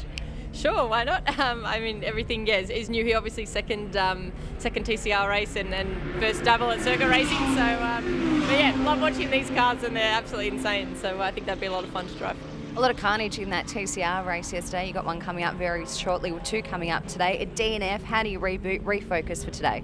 Yeah, obviously frustrating not to finish, but you know, it was a great opportunity for me. It was the first time I really had some traffic around, so you're learning a lot in that, you know, in the short space of time that I had, and you know, some things, what mistakes not to make again, and some things to do. So yeah, looking forward to just building on that, and you got to sort of go through it, I think, to know what you need to do. So the more of that I can do, the better. So looking forward to it. Good luck. Thank you. See Molly Taylor out later on this afternoon in the TCR Australia races. Back-to-back races to follow this 3-hour endurance race. Just under 50 minutes remaining with Simpson, Dietz and Taylor your top 3. You're watching Garth Tander back on the circuit now, sharing with Jeff Emery. In 4th place at Tony D'Alberto. John Martin is out behind the wheel of the number 24 Audi now, and Peter Hackett runs in 7th. And Blanchard, Yilden and Whincup now down in 10th after losing that right front wheel just a few laps ago. Garth Tander's just punched out a 29 dead, a 29.7 for Tony D'Alberto. John Martin is coming into the final sector of the lap, so we'll get a good idea on where he's at, although he's just not long ago turned out a 129.7 as his fastest lap of the race. So basically the whole field's into the 29s and the low 30s. Ryan Simpson still circulating very, very strongly. They're back at the front of this field. This could get interesting. I reckon this is a 59 McLaren versus a number 1 Audi battle in the closing stages of this race, and it'll be Garth Tander versus Fraser Ross. Whichever way that goes, that'll be interesting. We've still got to get through one more stop though for Ryan Simpson to see where he is. He does have to stop for 127 seconds. Garth Tander has his 3 stops in the books. At the moment, he's shown as 1.7 laps down. I reckon he's got a fair bit of work to do over the next few laps, but what tyres will Fraser Ross come out on? Do they have in their bank of tyres a fresh set of rubber, or are they going to have to put together the best of what they've used across the course of the weekend? Garth Tander, 128.231. That was on lap 58. Lap 56, Tony D'Alberto's best lap. There's plenty going on with this tyre. It's going very, very nicely. They're getting well into the tyre cycle on some of these cars and getting their good laps in. This is really starting to heat up. I'm going to lose my voice by the end of this one. I can see it's getting more and more exciting as the laps go on, but I want those stops to be cleared so we've got a really good idea of exactly what's going on. It's the 59 entry. It's the key at the moment. When do they want to pit it, and where do they want to bring it out too? That's the other thing they'll be considering. What are we going to do with the tyres? How much fuel do we really need to fuel the car with? We don't want to finish with an extra 20 kilos of weight that we don't need to have in the car. They'll be calculating all that sort of stuff, but where do we come out in the traffic? Who do we want to be fighting if we're going to get back towards the front of this field or battle a charging Garth Tander? He's got lap cars in front and behind right now. There's Ryan Simpson. He's going up to Luke Yilden to put him another lap down. They'll be 3 laps down at the end of this, but that will change when the 59 comes in. So Dietz 1.3 laps behind at the moment. Scott Taylor running back in third position. Now with a 2:07 lap. On average about a 1:30. That means 37 seconds back into a lap of 1:30, so that's about 0.35 thereabouts. Mark, yeah. Well, there you go. That would put Adrian Dietz and Cameron McConville back towards the lead of this race. They still have one more stop to go, so don't discount Cameron McConville in that number 6 entry. This could well be a three-way fight. At the moment, they positions 1 for Simpson and Ross, 2 for Dietz and McConville, and 4 for Garth Tander and Jeff Emery, but of course Scotty Taylor's in the mix there too. They might be a little bit further back, but you can't ever discount Craig Baird. So will McConville jump back in to this number 6 car, do you think? Absolutely. Let's see what Jack's got brewing down there in pit lane. Yeah, down in the 59 Racing Garage. Fraser Ross getting ready to jump in. Do you know how many more laps until you're in? No, I'm not sure, but I'm sure it'll be any minute now. So just chat to the boys with the final instructions before we come into the last stint. What have you got left in the Pirelli tyre bank? We've got 4 new ones to put on for the stint home. We'll see. Vic Cagey, mate, the car's obviously handling really well. You must be keen to get back in and finish the job. Yeah, the car's great. On the old tyre, on the new tyre, which we haven't run yet, so it's good. We'll let you get back to focusing, mate. All the best. Cheers, mate. Thanks. So it's going to be less than 3 laps, you'd say. I think Jack Perkins forgotten what it's like to be a racing driver. He knows exactly when he's getting in the car and he knows exactly what the conditions of the tyres are. The bottom line, he's not saying a thing because he doesn't want anyone else to know. It's a bit of a giveaway when the helmet's on. He's got the gloves on, ready to go. Temperature's not exactly that cold out there now. Ryan Simpson just setting his best lap of the race earlier today, but the fast guys to keep an eye on. Garth Tander 128.2 on the 58th lap. That was 5 laps ago. Board car number 1. We did see a fresh set of sticker tyres go on the number 1 Valvoline Audi that Jeff Emery drove. And they're just coming out of the backside of the circuit now. Here's Scott Taylor sitting there in third position. Ryan Simpson not coming down pit lane this time round, charging through the final corner. He really is on it, still extracting good speed from that car. Luke Youlden immediately ahead of him. He's also charging around the circuit. Who's back in the 129 entry? Tim Blanchard still running around. Joseph Ensabella has got his full quota of laps out early in the piece. Glenn Wood back there in position number 11. Very impressive for the M Motorsport KTM Crossbow with the Equity One livery on the car. 128.9, best lap for Ryan Simpson, but we did see a 28.2 on the board. Yeah, it is there for Garth Tander, fastest lap of the race so far, and he is continuing to charge. We are into the final 44 minutes of this race. Expect Scotty Taylor will be in before too much longer, battling over the top of Lukey and down to MG. That's really starting to get interesting. Tander just got him down at the top of the hairpin as well. Hackett in the equation too. They are a lap further back, of course, remember that. So at the moment it is 66 laps in the book for Simpson, 65 in the books for Adrian Dietz, who shouldn't be too far from getting another one into the bank. Garth Tander, Scotty Taylor, Tony D'Alberto, John Martin, Peter Hackett, Luke Youlden, Tim Blanchard, Jamie Whincup now back in position 10, Glenn Wood in position number 11, and unfortunately Dan Gaunt, Nick Kelly and David Crampton still in pit lane with dramas during this race. There is usually a reasonable level of attrition during an endurance race. What have you picked up there, So Knowles? Taylor lost 6 seconds on that last lap alone. There was a bit of traffic as the drivers got through on him. So he's trying to avoid contact, trying to keep the pace up, but he wants to leave it to Beardo. At the moment, they're kind of not too far off the pace. There's a late safety car, anything could happen. Wow, you'd never predict what's going to happen with that if you've got all these superstars behind the wheel of these modern-day GT3 cars. And we're looking at lap times even now that are still punching out the 28s and the 29s. They are right on the pace. This is almost lap record pace. We're going to have to put it in down this, the lap of the gods. We're talking to...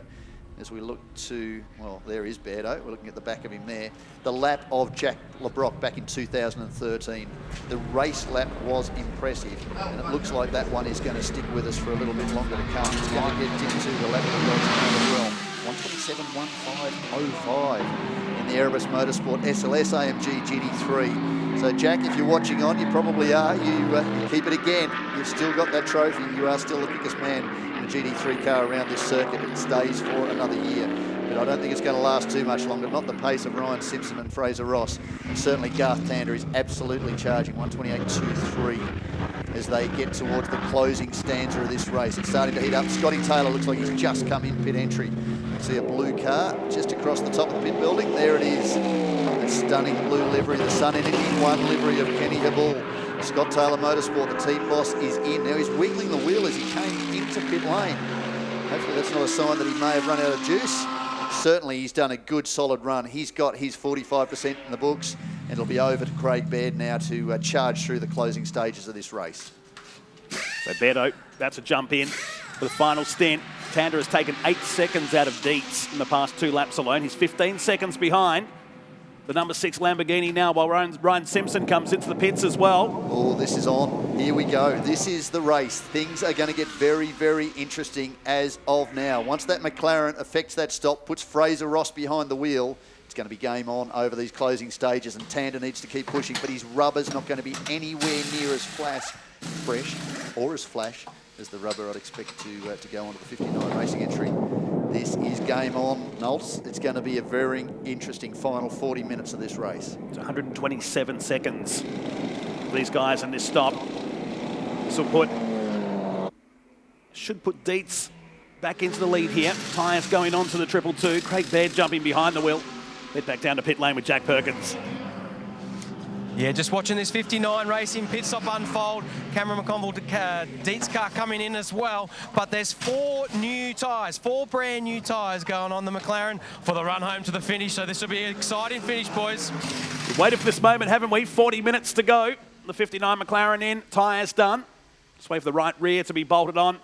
Great stint from Ryan Simpson. Solid stint once again. Now they are having some issues with the right rear of the 59 McLaren. This wheel is not seating. They cannot afford to have this during the pit stop. Trying to get an eye in there. There's a wheel nut issue by the look of it. It's still not butting up there. Well, we hope this is not a huge drama. Looks like they're settled with it now, though. A slight panic as out comes the 222. So Craig Baird back behind the wheel of the Sun Energy 1 entry. And back out into this race.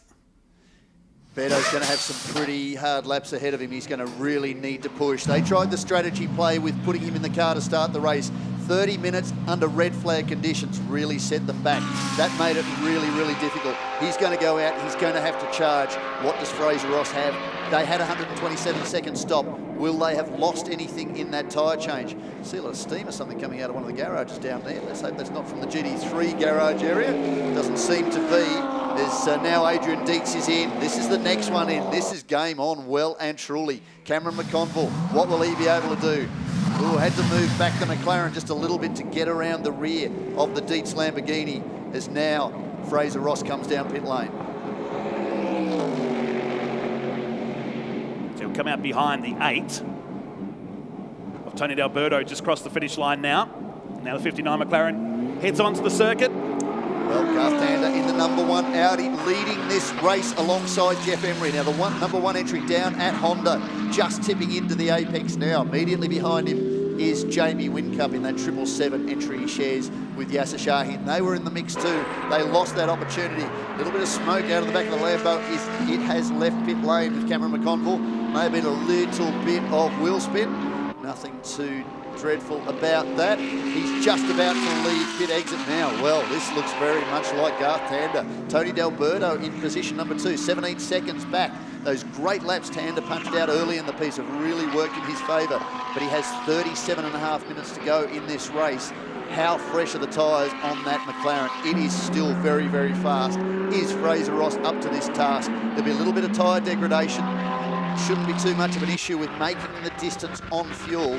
Garth Tander, he's got it all ahead of him. He's capable of doing it. This could be victory for Garth Tander and Jeff Emery. It has so much clear track ahead of him right now. Let's see what the lap time is for the Valvoline Audis. He crossed the line at the end of that lap. Was a 129.53, so about 1.2 seconds away from his fastest lap of the race, but he's running high 128s and early 129s. As many as you like. The gap is 17, make it 18 seconds now.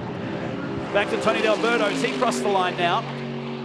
Sits at 18 seconds, 1 minute 30.45 on the previous lap. We've had a long time before we see that number 59 McLaren. Here he is now to the finish line of Fraser Ross, back behind the wheel of the McLaren. John Martin will be next. Luke Yilden has gone up into 5th position because Peter Hackett is now back in the pits in car 63.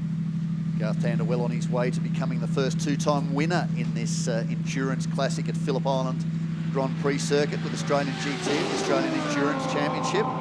But there is still over 35 minutes to go. Tony D'Alberto is in the AEC Championship winning car alongside Max Twigg. Max Twigg leading the GT3 Australian GT points, so they are still in this. Unfortunately, we saw that loss of position after the restart with a battery and a drama with being unable to restart the 63 Eggleston Motorsport entry of Dom Story and Peter Hackett. They are further back. They would be in the mix too. So too Shahin and Whincup. So too Gaunt and Quinns have been robbed of maybe a 5 or 6 car battle over the closing stages. This is still interesting though. Tander v D'Alberto v Ross v Martin v Yulden.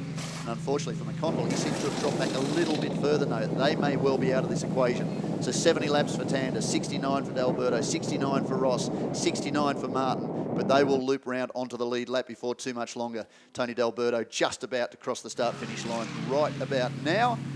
And the lead to Garth Tander, well, just extended by about 1/10 of a second, 19.2 seconds.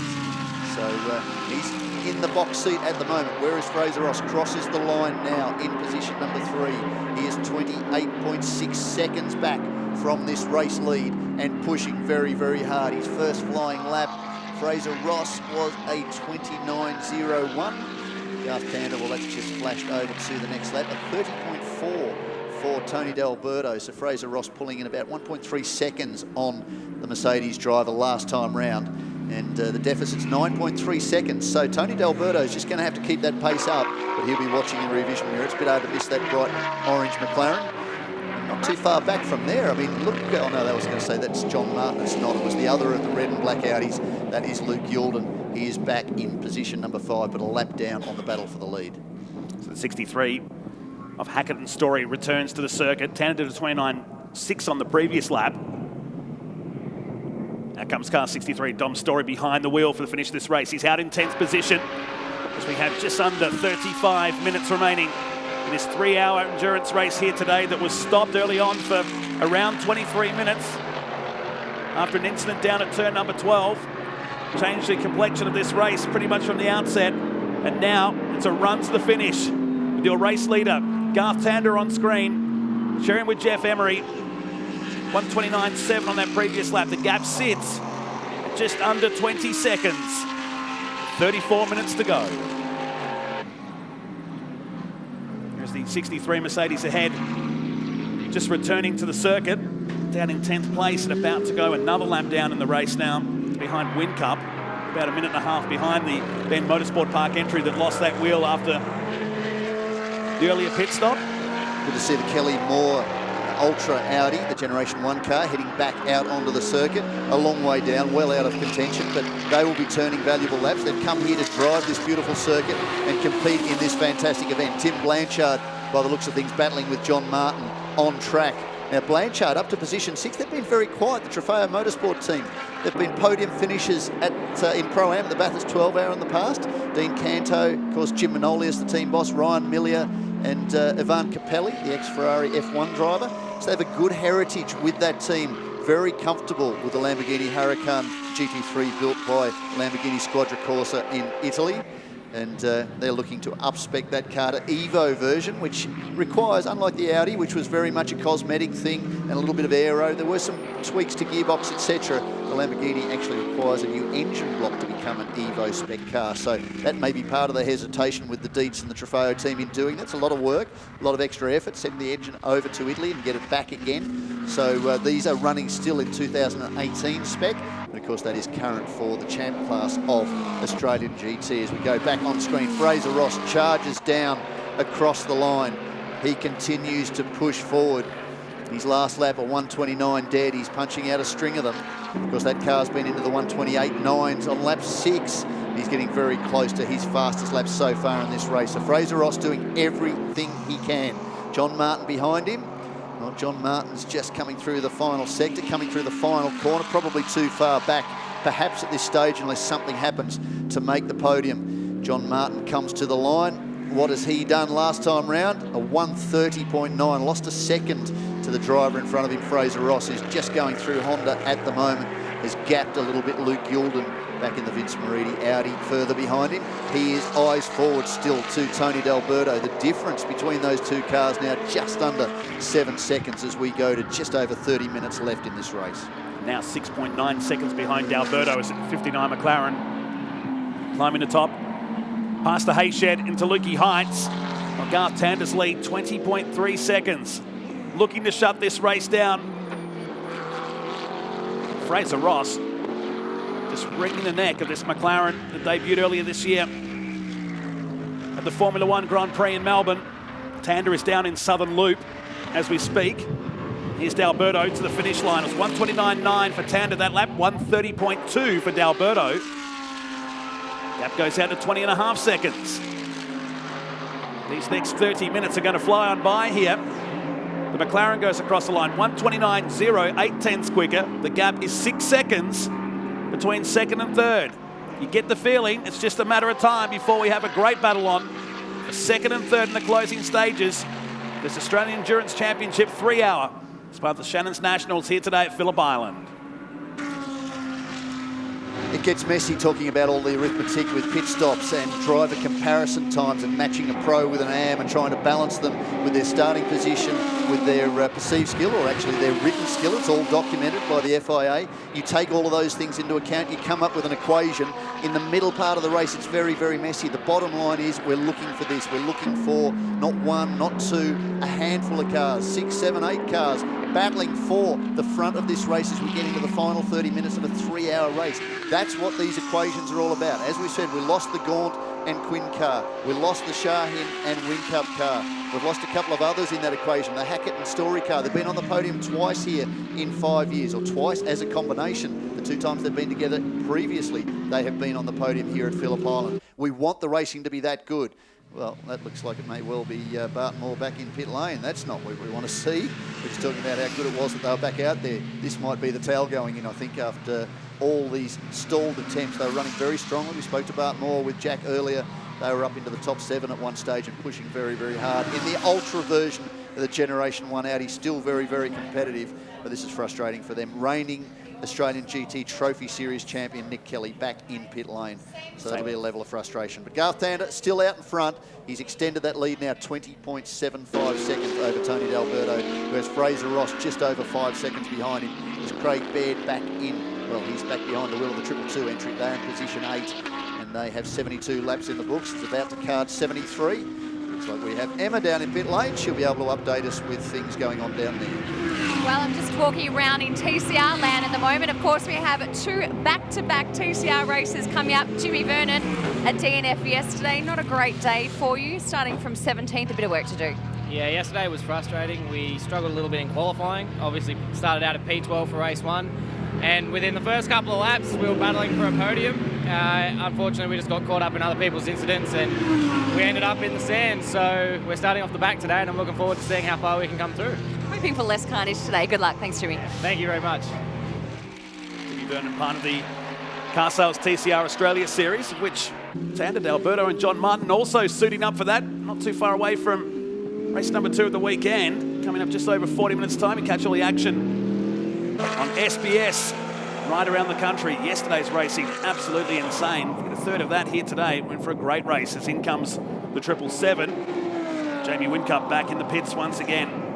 Several laps down the Ben Motorsport Park entry. While Tander is out to 21 seconds. The gap second to third is now 5 seconds. It's going to get interesting, isn't it? And Fraser Ross, how's he going? 1:29.6. So that pace really is there. He's probably lost just the edge of the tyre. Unfortunately, that is, well, it's the 777 entry. It was the pace setter at various stages across this weekend. He was right on the pace during his debut run in the car here at Phillip Island, Jamie Whincup. But unfortunately, that issue with the wheel coming off as he ran into the final leg of this race about 20 minutes ago, that effectively put them out of contention, and to see them back in pit lanes not where they want to be. Good to see it rejoining the pit lane now, but they are well out of contention, back in position number 9. Here is the race leader, Garth Tander. He's still screaming around this circuit. 1:28.231 on lap 58 of this race. He knows what's coming. What's coming is the Fraser Ross McLaren. Fraser Ross just coming through the bottom of MG now, and Garth Tander tips into turn 1. That is a big lead by anyone's estimation here at Phillip Island Grand Prix circuit. And when you're talking about a driver the calibre of Garth Tander leading this race, he's just done a 1:29.82 last time round. And Tony D'Alberto's done a 30.2, dropped 0.4 of a second, 29.4 for Fraser Ross. So negligible difference between the number 1 car and the number 59 car. And what a great result this will be for Audi to have them back on the top step of the podium. I need to touch some wood, and I don't want to be responsible for the commentator's curse if anything goes wrong from this point on, because I'll no doubt get collared for it. Usually I handle that stuff. stuff. I was going to say predict away, Knowles. Yeah. It's up to you. I'm not saying another word. We've seen it happen in the past. That's the beauty of endurance racing, is anything can happen. It is terribly unpredictable. What's not so unpredictable is that Tony D'Alberto is going to be under fire from Fraser Ross very, very quickly. And is this where the experience of Tony D'Alberto, he's used to a street fight. He's done a lot of supercars driving. He's driven a lot of GT3 competition. He's doing TCR in about half an hour's time or thereabouts. He's doing a lot of miles. He's in a race car all the time.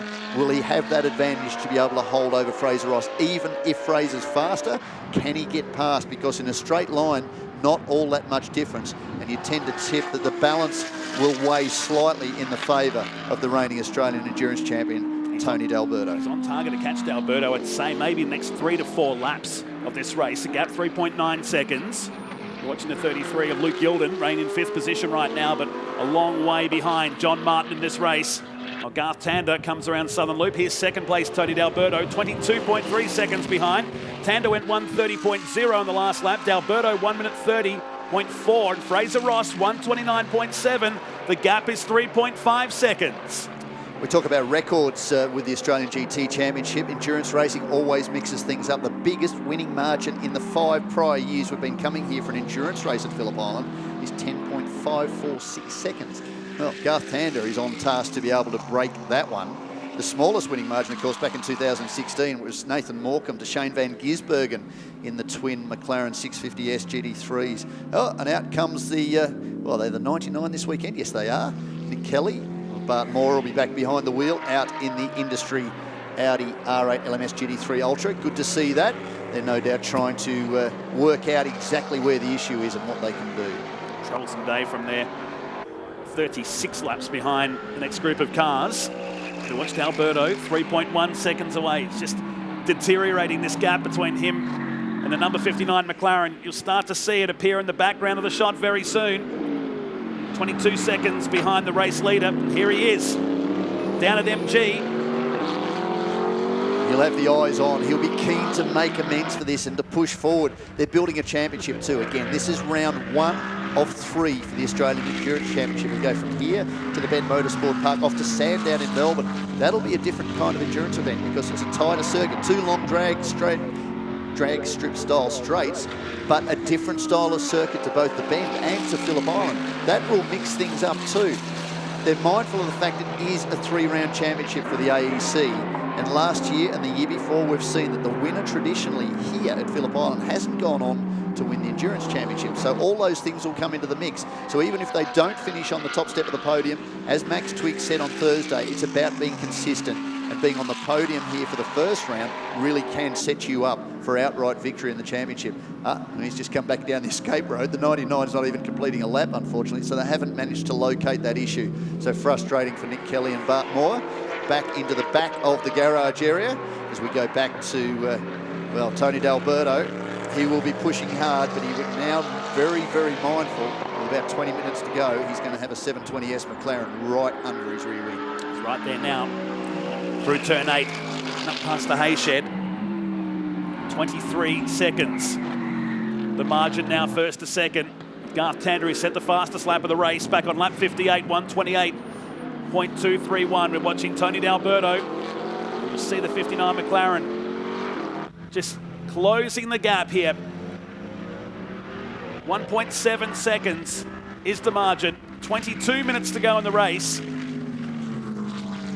Will we see this 59 set sail after Garth Tander? 23 seconds to eat away with what would be 21 minutes to go. 1 minute 29.8. He's nearly a full second quicker that time by than Tony D'Alberto.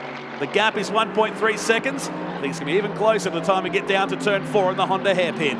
Yeah, this is very much game on for this race, but can Fraser Ross take the fight to Tony D'Alberto? But again, we're talking about what Max Twigg said. It's about building the championship.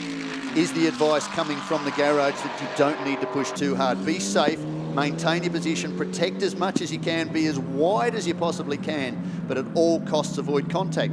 By contrast, so too to Fraser Ross. He's not really at this stage, I don't think you'd expect to catch on to Garth Tander, but you need to be in a position whereby if there's a late safety car and that closes the gap up, or there's any kind of issue for the number 1 Audi, you are in the box seat. So he wants to keep charging. He should have fresher tyres, a lower fuel weight, maybe not so much now to D'Alberto and to Garth Tander, but he should have a fresher car in many respects. So he should be able to maintain that pace as much as he can. That said, Garth Tander's still charging around with some pretty epic times, and he's maintaining that lead. It's 24.1 seconds to D'Alberto, and a lot of that happened straight after that last pit stop. Tander was able to just charge, open that gap, and he's maintained it lap after lap after lap. He's doing everything he needs to get that number 1 Audi back on the top step here at Phillip. He's dropped back into the 130s as well now. Like he's gone from 129.2, 129.6 into the 130s, and the gap is still 24 seconds. It's now 20 and a half minutes to go. Half a second is the margin, second and third, going through turn number 1. Mercedes versus McLaren, a lap car ahead. Glenn Wood will know what he needs to do. He's not battling for anybody for track position. He'll see those guys coming behind him, and I have no doubt that he'll just stick wide, allow D'Alberto to fire through, so too Fraser Ross. He could mix things up, but we don't want to see that sort of thing happening. This is it. It is game on. Fraser Ross all over the back now of Tony D'Alberto. He is carrying some very, very good pace. I'd expect that 59 after suggesting maybe he won't get through on Tony D'Alberto. Still 20 minutes left in this race. I expect he will charge through at the first opportunity. Will it be a drag race down the main straight, a wheel off coming out of Siberia? Don't need to be doing too much of that. Wasn't too much of a problem. You don't want to be doing that at Hayshed, certainly. We've seen the result of that sort of thing. He needs to make a safe passing move. That is the key for Fraser Ross. He's charging, his eyes on, he's focused. See Tony D'Alberto moving across just towards the centre of the circuit as they went down to MG, just protecting his position. I think he's anywhere safe at Phillip Island to be dropping a wheel off around this 4.4 kilometre circuit. Now, he tucked himself nicely into the slipstream. Time's on his side, no worries about that. He's getting to run down the Gardner Straight. It's 24 and a half seconds now. First to second. This is the battle we want to keep an eye on in the closing stages of this 3-hour endurance race here today. D'Alberto and Fraser Ross. A long way back to John Martin, Luke Yordan. Cam McConville is now behind the wheel of car 6, is in 6th position. Craig Baird and the Scott Taylor Motorsport entry, 7th position ahead of Blanchard. Dom Story and Jamie Whincup several laps down in 9th and 10th position. We saw this from Fraser Ross during the opening round of the Australian GT Championship at Albert Park. The opening race, he could put the car anywhere he wanted. He was very racy, he was very fast. Wheels on the grass, wheels over the curb. You could see he almost had like 150 more horsepower than anybody else. He could place that car wherever he wanted to. It is a brand new car. This isn't the car he ran at the Australian Grand Prix. That was a loan car from the factory. This is their very own 59 racing entry. He is pushing it very, very hard. The balance of the car is very good. This is 2019 technology. Yes, McLaren said they only had 9 months to build a car that would normally take 2 years, but so far it's proving to be very, very good. 90% of the componentry in this car has been changed completely or modified in some fashion from the road car. That is a big job to do in 9 months, and here is the result. As Fraser said, this is one of its first long endurance races. Unfortunately, at the start of the year in the Middle East, the car didn't make it to the end on its debut. It went to the Grand Prix, first time up. It wasn't carding points for the championship, but showed to be very fast. Here, the first endurance championship in Australia, well, you couldn't deny this is one of the key cars this weekend. McLaren have been successful here before. Fraser Ross doing everything he can to try and maintain that record here this weekend. Through turn 1, the leader is exiting down at Honda hairpin. Nervous eyes down in the pit area. This could go on for a long, long time. 24 seconds though. It hasn't changed. No. Garth Tander's well aware of what's going on. This is where experience comes into play. Does he need to do any more than he's doing? No, he needs to be safe. There's 17 minutes and 3 hours to go in this race. This is where the battle is. This could potentially end in tears as we go down to the STM team, just watching on to see how things play out as this battle now goes down to Siberia. Tony D'Alberto has him covered at the moment. He won't want to make it easy for Fraser Ross. That's not his job. He's been in a position like this before where he's been under fire from a faster car, and I'm sure he's been able to retain that advantage through the closing stages of the race. With Tony D'Alberto doing everything he needs to. This is the championship leading car in Australian GT for Max Twigg, the reigning championship winning car for the Australian Endurance Championship. And they can get there by allowing somebody through just easily. He's not going to open the door. Fraser Ross is going to have to earn this. As the Cameron McConville, Adrian Dietz cars just come back down pit lane. Now that would be stop number 4. Yes, it is. Whether they've had an issue. See if I can get some feedback from down there in pit lane. That's not great for them. We had them collared as being one to look at some stage during this race. Well, he's through. As all of that's going on, Fraser Ross has charged through coming out of the final corner and got through on Tony D'Alberto. So eyes forward. That last lap, well, it was a 31.2 for D'Alberto, 30.3 still for Fraser Ross. He didn't lose too much momentum, so very good. So sounds like the car 6 was in pit lane as the result of a pit stop infringement during their compulsory pit stop, so something's gone on there, frustrating for them, but they effectively dropped out of contention now with Cameron McConville. They were one of the teams who took that strategy move to start with their faster driver in the opening leg, and of course 11 minutes into the race we're under red flag conditions with a stoppage, obviously for that David Crampton incident on the top corner. As we heard from him, not injured, but there seemed to be a technical fault with the car. David's listening on instead of being a part of this. Ben Fossel, who's a former challenge racer in Australian GT, also watching on. There's a number of people. Greg Taylor, a former competitor for Australian GT. The eyes still on this championship. It is fantastic. We've got some big names here this weekend. But good to see the old crew, Garth Tander and Jeff Emery, leading from the front. They're the number 1 entry, and they're the number 1 entry for a reason. And they'll be McConville battling with Tim Blanchard now for 7th and 8th position after that drive-through penalty. Looking down in the pits here, Jeff Emery on left-hand side. Here is Garth Tander. Cruise control, isn't it? I don't think he's watching the monitors just quietly. I think he's just, don't tell me. Let me know if I need to be out there for the checkered flag. Let's just see how this one goes. He's a veteran. He's been in this position before. Very experienced campaigner, 2-time Australian GT champion, multiple champion in other championships. Really loves his time in this category. It is a big part of Australian GT this time round, these current seasons, and could have been a 3-time champion. But Jeff Emery, a great addition to this field, was his long-time sparring partner Tony Bates in this field. John Martin campaigning the car that won here last year. They're back in position number 4, and I think probably still just about on the lead lap. And maybe John Martin coming to the line now. Yes, it is, and the race leader Garth Tander is just coming over the top of Lukey now, having he's got Jamie Whincup in his rear vision mirror, unfortunately for Whincup and Shahin. 5 pit stops in the books for them now, back in position number 10. 81 laps in the books, and the race leader just about to chalk up lap number 85 with 13.5 minutes to go. Sits at 24.5 seconds, first to second. And McLaren just coming around through MG as Garth Tander starts another lap. 85 laps in the books, 13 minutes and change left in this race. And already he's put 2 seconds, Fraser Ross, on Tony D'Alberto. Okay, so Fraser Ross is coming through the final corner. He comes down to the main straight. Let's take a close look at what that gap is. It was 24.6 seconds. Where is it now? 24.1 seconds. So with just under 13 minutes to go, he's taken half a second out of the race leader. So I don't think that Garth Tander, right at this stage, has too much to worry about as he charges now through Honda Corner down to Siberia on his 86th lap. And the smallest number of laps we've covered during this event was last year. In fact, we had a couple of stoppages, 78 laps in the books, 82 back in 2014, but that was a time certain one, I think. I remember the great photo of Garth Tander and Tony Quinn standing in front of the Aston Martin in pit lane, and the sun had gone. It was basically black. It was that late in the day, so that was a time certain race.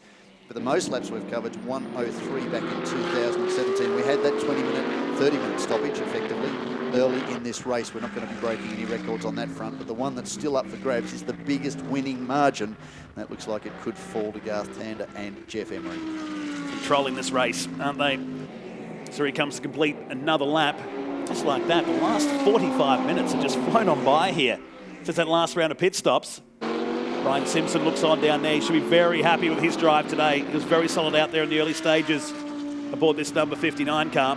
He's been the surprise package this weekend, really has stamped his ability as not just a good production car driver, not just a good touring car driver, a good outright driver. He qualified faster than Jamie Whincup. Again, Jamie Whincup only did one flying lap to conserve tyres for Yasser Shahin, his teammate, to have a spare set of tyres for the late stages of this race. Unfortunately, they lost the right front wheel just a lap or so into Jamie's run through this final leg of the race.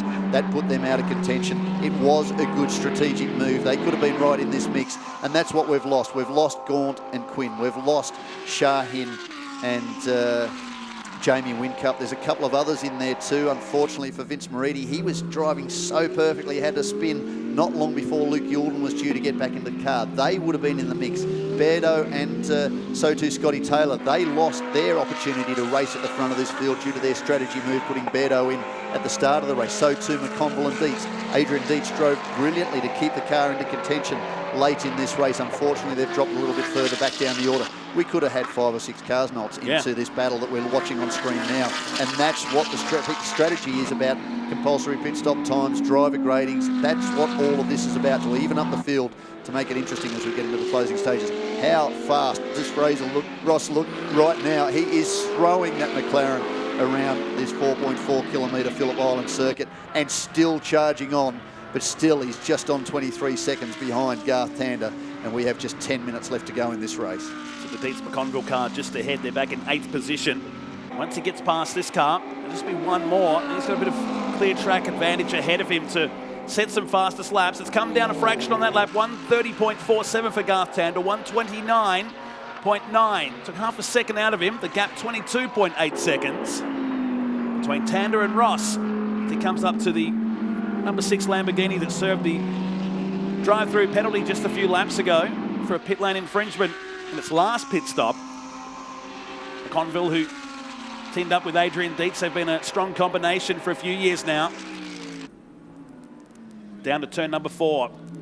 Just leaves the door open nicely for the number 59 McLaren. We go back to the 8 of D'Alberto now, who's some 4.5 seconds behind in the space of 10 minutes of this race. Let's have a close look at the timing monitor to see if we've got any other great battles on track. Well, the 2 Lamborghinis are fairly close. They're on the... No, they're not. They're on markedly different laps. No, it's points. No, same lap, 85. I'm looking at the wrong line of order. Both on lap 86 as it stands now. Both shown as 2.2 laps back from the race leader. Now, where are the 2 Lambos on circuit at the moment? They should be coming through the final corner. Looking at the silhouette, the sun glare, a midday sun here at Phillip Island, a little bit difficult to pick up, but that looks pretty much unmistakably like a Lamborghini. It's one following a McLaren. That is the Cameron McConville entry. And Tim Blanchard is... No, it must be further on down the circuit, so maybe a little bit out on the timing monitor, but certainly nothing wrong with the timing monitor with respect to where Garth Tander is. Still 23.3 seconds down the road. Tony D'Alberto, position 4. John Martin, that's staying fairly consistent, that gap. He shouldn't be too far from carting another lap. He is back in position number 4 in the car he shares with Tony Bates, so good points for them. Luke Youlden in the car he shares with Vince Moridi back in position 5. Craig Baird and Scotty Taylor, position 6. Tim Blanchard and Joseph Ensabella in position 7. Cameron McConville, Adrian Dietz, position 8. Position 9 for Dom Story and Peter Hackett. Jamie Whincup and Yasser Shahin still inside the top 10. And for Glenn Wood and Justin McMillan, maximum points in that mighty Equity 1 M Motorsport KTM Crossbow GT4 back in position 11. They have 81 laps in the book, so 7 laps down on the race leader. There is John Martin charging around in the Tony Bates Audi R8 LMS GT3. You're wondering where all the other cars are right now. There's no one ahead, no one behind him. He runs back there in 4th position, but has about 18 seconds to Luke Yilden. Through turn 4 he goes. The leader has just gone through to start another lap. That's the 90th lap of this race. Staggering amount of laps considering the amount of time we lost earlier today. There is the 2 Lamborghinis. Okay, so it's game on. That's Blanchard v McConville heading down to turn 1. 6 minutes 50 left in this race. Tony D'Alberto behind them. Fraser Ross has just gone past them. It's still on. We're nearly 3 hours into this race. There they are on screen. Identical cars, 5.2 litre naturally aspirated V10. Very similar, in some cases almost identical to the Audi power plant. A lot of synergies. Volkswagen Volkswagen Group built both of these cars. Certainly the motorsport arms of both these companies making the most out of this as McConville goes down the inside. I think Blanchard opened the door a little bit there, but he thought he might have the run coming out of Honda. Hasn't been able to maintain it. That is a change of position. So the number 6 entry moves up into position 7. And Tim Blanchard, Joseph Ensabella. They'll be pretty happy with that result, certainly on his debut in a GT car for Tim Blanchard. Something for him to look at in the future. There's a number of ex-supercar and some current supercar drivers there as Blanchard just opens the door for Tony D'Alberto. Cameron McConville, Tony D'Alberto, Tim Blanchard on screen. Of course, Tim Blanchard, team owner in supercars. He'll be doing the Enduros this year. Had a cameo at Barbagallo Raceway just a month or so back, alongside the second round of Australian GT. Talking about Australian GT goes from here to the Bend Motorsport Park, 12th to the 4th of July for the second of the Endurance Championship rounds. 20 to 22nd of September at Sandown in Victoria for the third of the endurance events. We're back into sprint mode at the Gold Coast on the 25th to the 27th of October alongside supercars. Close out the season on the 8th to the 10th of November back at Sandown. That won't be an enduro, that will be a sprint race to close out the 7-round 2019 Australian GT Championship. News just through yesterday, leaked out into the media that we'll be off the Bathurst for the annual Easter event for 2 60-minute sprint races for Australian GT next year. So starting to get that calendar into play. That'll be very, very interesting. I know there's a lot of interest from the paddock about that particular event. So always great racing at Mount Panorama, and you'd have to argue these cars are built for the mountain. Absolutely, hand in hand. Bit like here, same with the Bend when they go in a couple of weeks. That track that's now had 12 months to bed down some rubber. It'll be very, very ideal for this championship. Just a few weeks' time over in South Australia. I don't know how long ago we called it, but it might have been over an hour. Garth Tander, well, he is comfortably there. He was aided by a few mishaps for his rivals. That was unfortunate. Otherwise, we would have had 4, 5, 6 cars battling towards the front of the field. Fraser Ross doing everything he can. They had a slightly longer pit stop penalty by virtue of the performance of both Ryan Simpson and Fraser Ross and their abilities behind the wheel of this car. Garth Tander, Jamie Whincup, of course, Luke Yilden, Tim Blanchard. There's a number of the best drivers in the country behind the wheel of these cars this weekend, and yet that stunning McLaren has been able to battle against most of them. It's only the Tander-Emery combination. They took victory at the final round of the 2018 championship, final round of the Australian Endurance Championship. That gave enough points to Jeff Emery to win back-to-back Australian GT titles. But that had Emery and Tander on the top step. This is the start of the 2019 season of endurance. They've kept that momentum alive and they are staring down the barrel of back-to-back wins in the AEC. Last one was New Zealand, Hampton Downs. This one, of course, is Phillip Island Grand Prix circuit. Second win this will be for Garth Tander, the first 2-time winner of this event in 5 seasons. Last time round it was alongside Tony Quinn in an Aston Martin Vantage. He's raced all manner of things. He's been alongside Jeff Emery the last couple of years. They've been on the podium. They haven't been able to bag that win, and for Audi to come back through, battle hard against their rivals, start from position 3, second row of the grid, work their way into contention. Their consistency and the ability of that team, Eric Pender engineering the car. We've seen that for so many years with 888 Race Engineering, now Red Bull Holden Racing Team. The consistency of the engineering teams and the crew can help them further forward. STM, they're building too as a team. Some very good entries under the guise of Scotty Taylor. They know what they're doing too. They're going to get further forward. Of course, they are the reigning Australian Endurance Champions. The ones on screen, Tony D'Alberto and Max Twigg. but probably no real surprise for Jeff Emery. He's venturing further into the garage now, so maybe he's starting to venture the idea that he might end up on the top step of the podium. But again, I'm touching wood. He's not sold on the idea still. A lot of head shaking going on. We still have 2 minutes left in this race, but Garth Tander's doing everything he needs to. By the time Fraser Ross had got through to position 2, he managed to drop the gap to 19-something seconds. It's back out to 22. Garth Tander has it covered. They're doing everything they need to. So this will be a valuable win for the Audi Sport Customer Racing Australia team. Fraser Ross has nearly 8 seconds back to the number 8 Mercedes of D'Alberto. John Martin still runs in 4th position with Luke Gilden in 5th.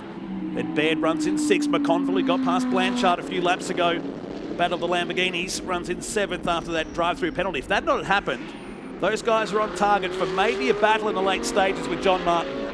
Maybe. Yes, we have been robbed a little bit, I think, Maltz, unfortunately, of some potential great racing at the front of the field, but it's about consistency, it's about experience. It's no real surprise that 2 at least of the most experienced teams in GT are right in this mix. A very impressive run from the 59 Racing Team too. It's only a young team. They're emerging, a brand new car this weekend. They've done a shakedown test here at Phillip Island. We didn't know what Ryan Simpson was capable of once he got in that car. We saw that fastest qualifying time of anybody here this weekend, faster too than Jamie Whincup. He actually did on 1 flying lap too. They went out and punched out a few more laps, but very, very impressive was Ryan Simpson. Fraser Ross, he's leading the team. They're doing a great job. A nice result for them. John Martin alongside Tony Bates. Tony Bates won here in this race last year. This is 3 Audi wins in the last 3 years, of course, going back to, it was Jackson Evans. I've got to go back to 2016. I wasn't here for that one. You were here, I think, weren't you? 2017, rather. It was Tim Miles and Jackson Evans, of course. So very accomplished team. Still Audi Sport Customer Racing Australia. So they're carrying that momentum through, but they haven't been able to go on and win the championship the last couple of years. So they've got a little bit of work ahead of them. This is only round 1 of 3 in the 2019 CAMS Australian Endurance Championship, but with 18 seconds to go, I reckon he's going to make the checkered flag very, very shortly. I can see the flag, he's down there. I can see the crew moving across. This should be the last lap, the last corner. Garth Tander, what a fantastic job. Jeff Emery too. Congratulations to the 2 of them. This is 2nd victory in this event to Garth Tander. It's Audi this time round. And victory to the number 1 entry as he comes to the main straight. Jamie Whincup will cross the line behind him, but not for position. Garth Tander and Jeff Emery take the win. We're still waiting for Fraser Ross coming through the final corner. A sterling drive from him to charge through to get past Tony D'Alberto just a few laps ago. Fraser Ross and Ryan Simpson will take position number 2. Just coming down the main straight now, Tony D'Alberto and Max Twigg. Good defence of their Australian Endurance Championship title. They will take points for position number 3. Just coming towards the line now, John Martin and Tony Bates. Tony Bates, last year's winner, will take position 4. Luke Youlden and Vince Moridi. Well, they're up to position 5. A good run too for them. And Craig Baird moving up to position 6 with Scotty Taylor. And now he can smile down in the pits. Jeff Emery and Garth Tander taking the win here today. Emery was unstoppable, wasn't he, in the Commodore Cup days. Really has adapted to GT racing over the years. And he and Garth Tander will stand proud on the podium here today. 22 seconds was the margin at the end of the race. It sat there for pretty much the last 10 minutes of this race. Fraser Ross drove that 59 McLaren up into 2nd after that battle with Tony D'Alberto with about 25 minutes to go. They'll finish in 3rd here today, ahead of Martin, Luke Gilden in 5th, Baird 6th, McConville gets home for 7th, and Blanchard, Story and Whincup, 2 of the names that fell down after their last round of pit stops. And the rest of the field just coming across to take the checkered flag right now. Great result in this 3-hour endurance race that was stopped for 23 minutes earlier on today. Garth Tander and Jeff Emery taking the win. 22 seconds and 94 laps completed over the 3 hours here. Fraser Ross and Ryan Simpson will be 2nd. Max Twigg and Tony D'Alberto in 3rd. Martin and Tony Bates home for 4th position. And then down to some of the names. David Crampton was the reason why we had the red flag out. The KTM crossbow that hit the wall fairly hard over in turn number 12 back in the early stages of this race. What a beautiful day here at Phillip Island Grand Prix Circuit, and what another great race from Australian GT. The opening round of the Australian Endurance Championship, we started at 9:45 a.m. It was Dom Story alongside Fraser Ross. They went for their A driver to run through the opening leg And what a start it was, but then we got to this situation. There was a safety car intervention because of the David Crampton incident. This was a key moment. Unfortunately for Dom Story, they couldn't restart the car, and that made things a little sketchy. A little sketchy too for Jeff Emery there at one stage, getting a little slippery going over the top of Lukey. This was that incident, unfortunately, and that was what put David Crampton out. They couldn't get the 63 entry recharged. They got it going eventually. They lost 2 laps. They were flawless from that point on, but they had a lot of work to do. Dan Gaunt and Tony Quinn, they were right in the box seat. There was a good battle between Max Twigg and Tony Quinn. Tony Quinn, well, he's probably selling himself a little bit short, saying he may have lost it a little bit, but not so much. Unfortunately, they were sidelined with a mechanical issue. There was no denying who the winner of this race was. Well, it was Garth Tander and Jeff Emery. The old crew back on top, back with the number 1.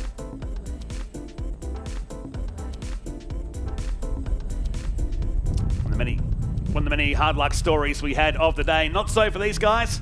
Garth Tander picking up the win. Let's go down to Jack Perkins in Victory Lane.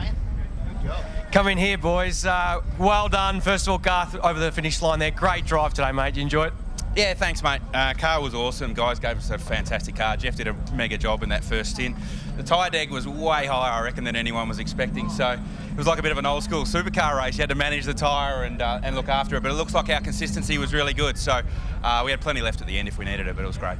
And Jeff, you really set up the race at the start there. Great job. How was it watching on? Yeah, look, the car was really good at the end. It made it obviously ran really easy for me to start, but Garth did an awesome job at the end just to bring it home. I mean, obviously we sort of rolled out a bit at the end, but fantastic job, mate. Well done. Great way to start the championship too, guys. Obviously, clearly leading the points, and good step for the next one. Now you've got to get out and jump in a TCR car now, Garth. How are you feeling about that? Yeah, got to switch modes now, so don't worry about traction control. Cheers, mate, thank you. Don't worry about traction control and ABS and any of that stuff. So, yeah, now I'll get my head around the TCR thing. A bit of fun, 2 races come. My tip to you is no more champagne, all right? Cheers, mate. Cheers, boys. See you, mate. A great result here today at Phillip Island Grand Prix Circuit. The 3-hour race coming to an end. And the Valvoline JMEC Pemaldi team picking up the win here. 94 laps, considering we had that stoppage. We're on target maybe to break the laps record here today in that race. Well, there's a lot of talk about us going green from start to finish. It was a technical fault that put the KTM crossbow into the barriers. That's frustrating. You never want to see that sort of thing happen. But we got through the rest of the race quite cleanly. It mixed things up. We lost a couple of the stars. That probably robbed us of more drivers battling towards the end. Still was a great race, and Garth Tander lifting off still fast enough to be able to get away from Fraser Ross. Great to see the McLaren back on the podium, and of course Tony D'Alberto and Max Twigg. They are the reigning Australian endurance champions, so a solid haul of points for them. Top points too for Glenn Wood and Justin McMillan in the GT4 category, so a nice weekend for them too. They extend their Australian GT Championship points after 3 rounds, so that makes things interesting. It'll also have a bit of a bearing too on the outright points in the championship, but I reckon Max Twigg's still well and truly in the box seat, although Jeff Emery's not too far behind as we head to the Bend Motorsport Park in about a month for the next round of the championship, and that should really mix things up. Hard luck story for me, that number 7 car. They were really looking likely to be a podium result today, weren't they? Oh, they certainly were. That was a tough one for Jamie Whincup and Yasser Shahin. They were right in the mix, and so too, as you say, the number 7 entry of Dan Gaunt and Tony Quinn. Former winners here. Garth Tander, a winner alongside Tony Quinn last time that happened. That was back in 2014. Just looking at the championship points, well, Jeff Emery was on 364 coming into this weekend. Max Twigg on 372. The winner, 300, 230 odd for position number 3. I'd suggest that the reigning champion is back to the championship points lead. Well, we're getting set for the podium right now. Lots of happy people down here in Victory Lane. It's Darren Smith with our podium celebrations. Ladies and gentlemen, please welcome to the podium the place getters for round 1 of the 2019 CAMS Australian GT Champion Endurance Championship and round 3 of the Australian GT Championship. Present the trophies is Chris Montgomery from Pirelli Trofeo Motorsport. In 3rd place, Tony D'Alberto and Max Twigg for WM Waste and AMG. In 2nd place, Fraser Ross and Ryan Simpson for HSY Auto Parts, 59 Racing in their McLaren.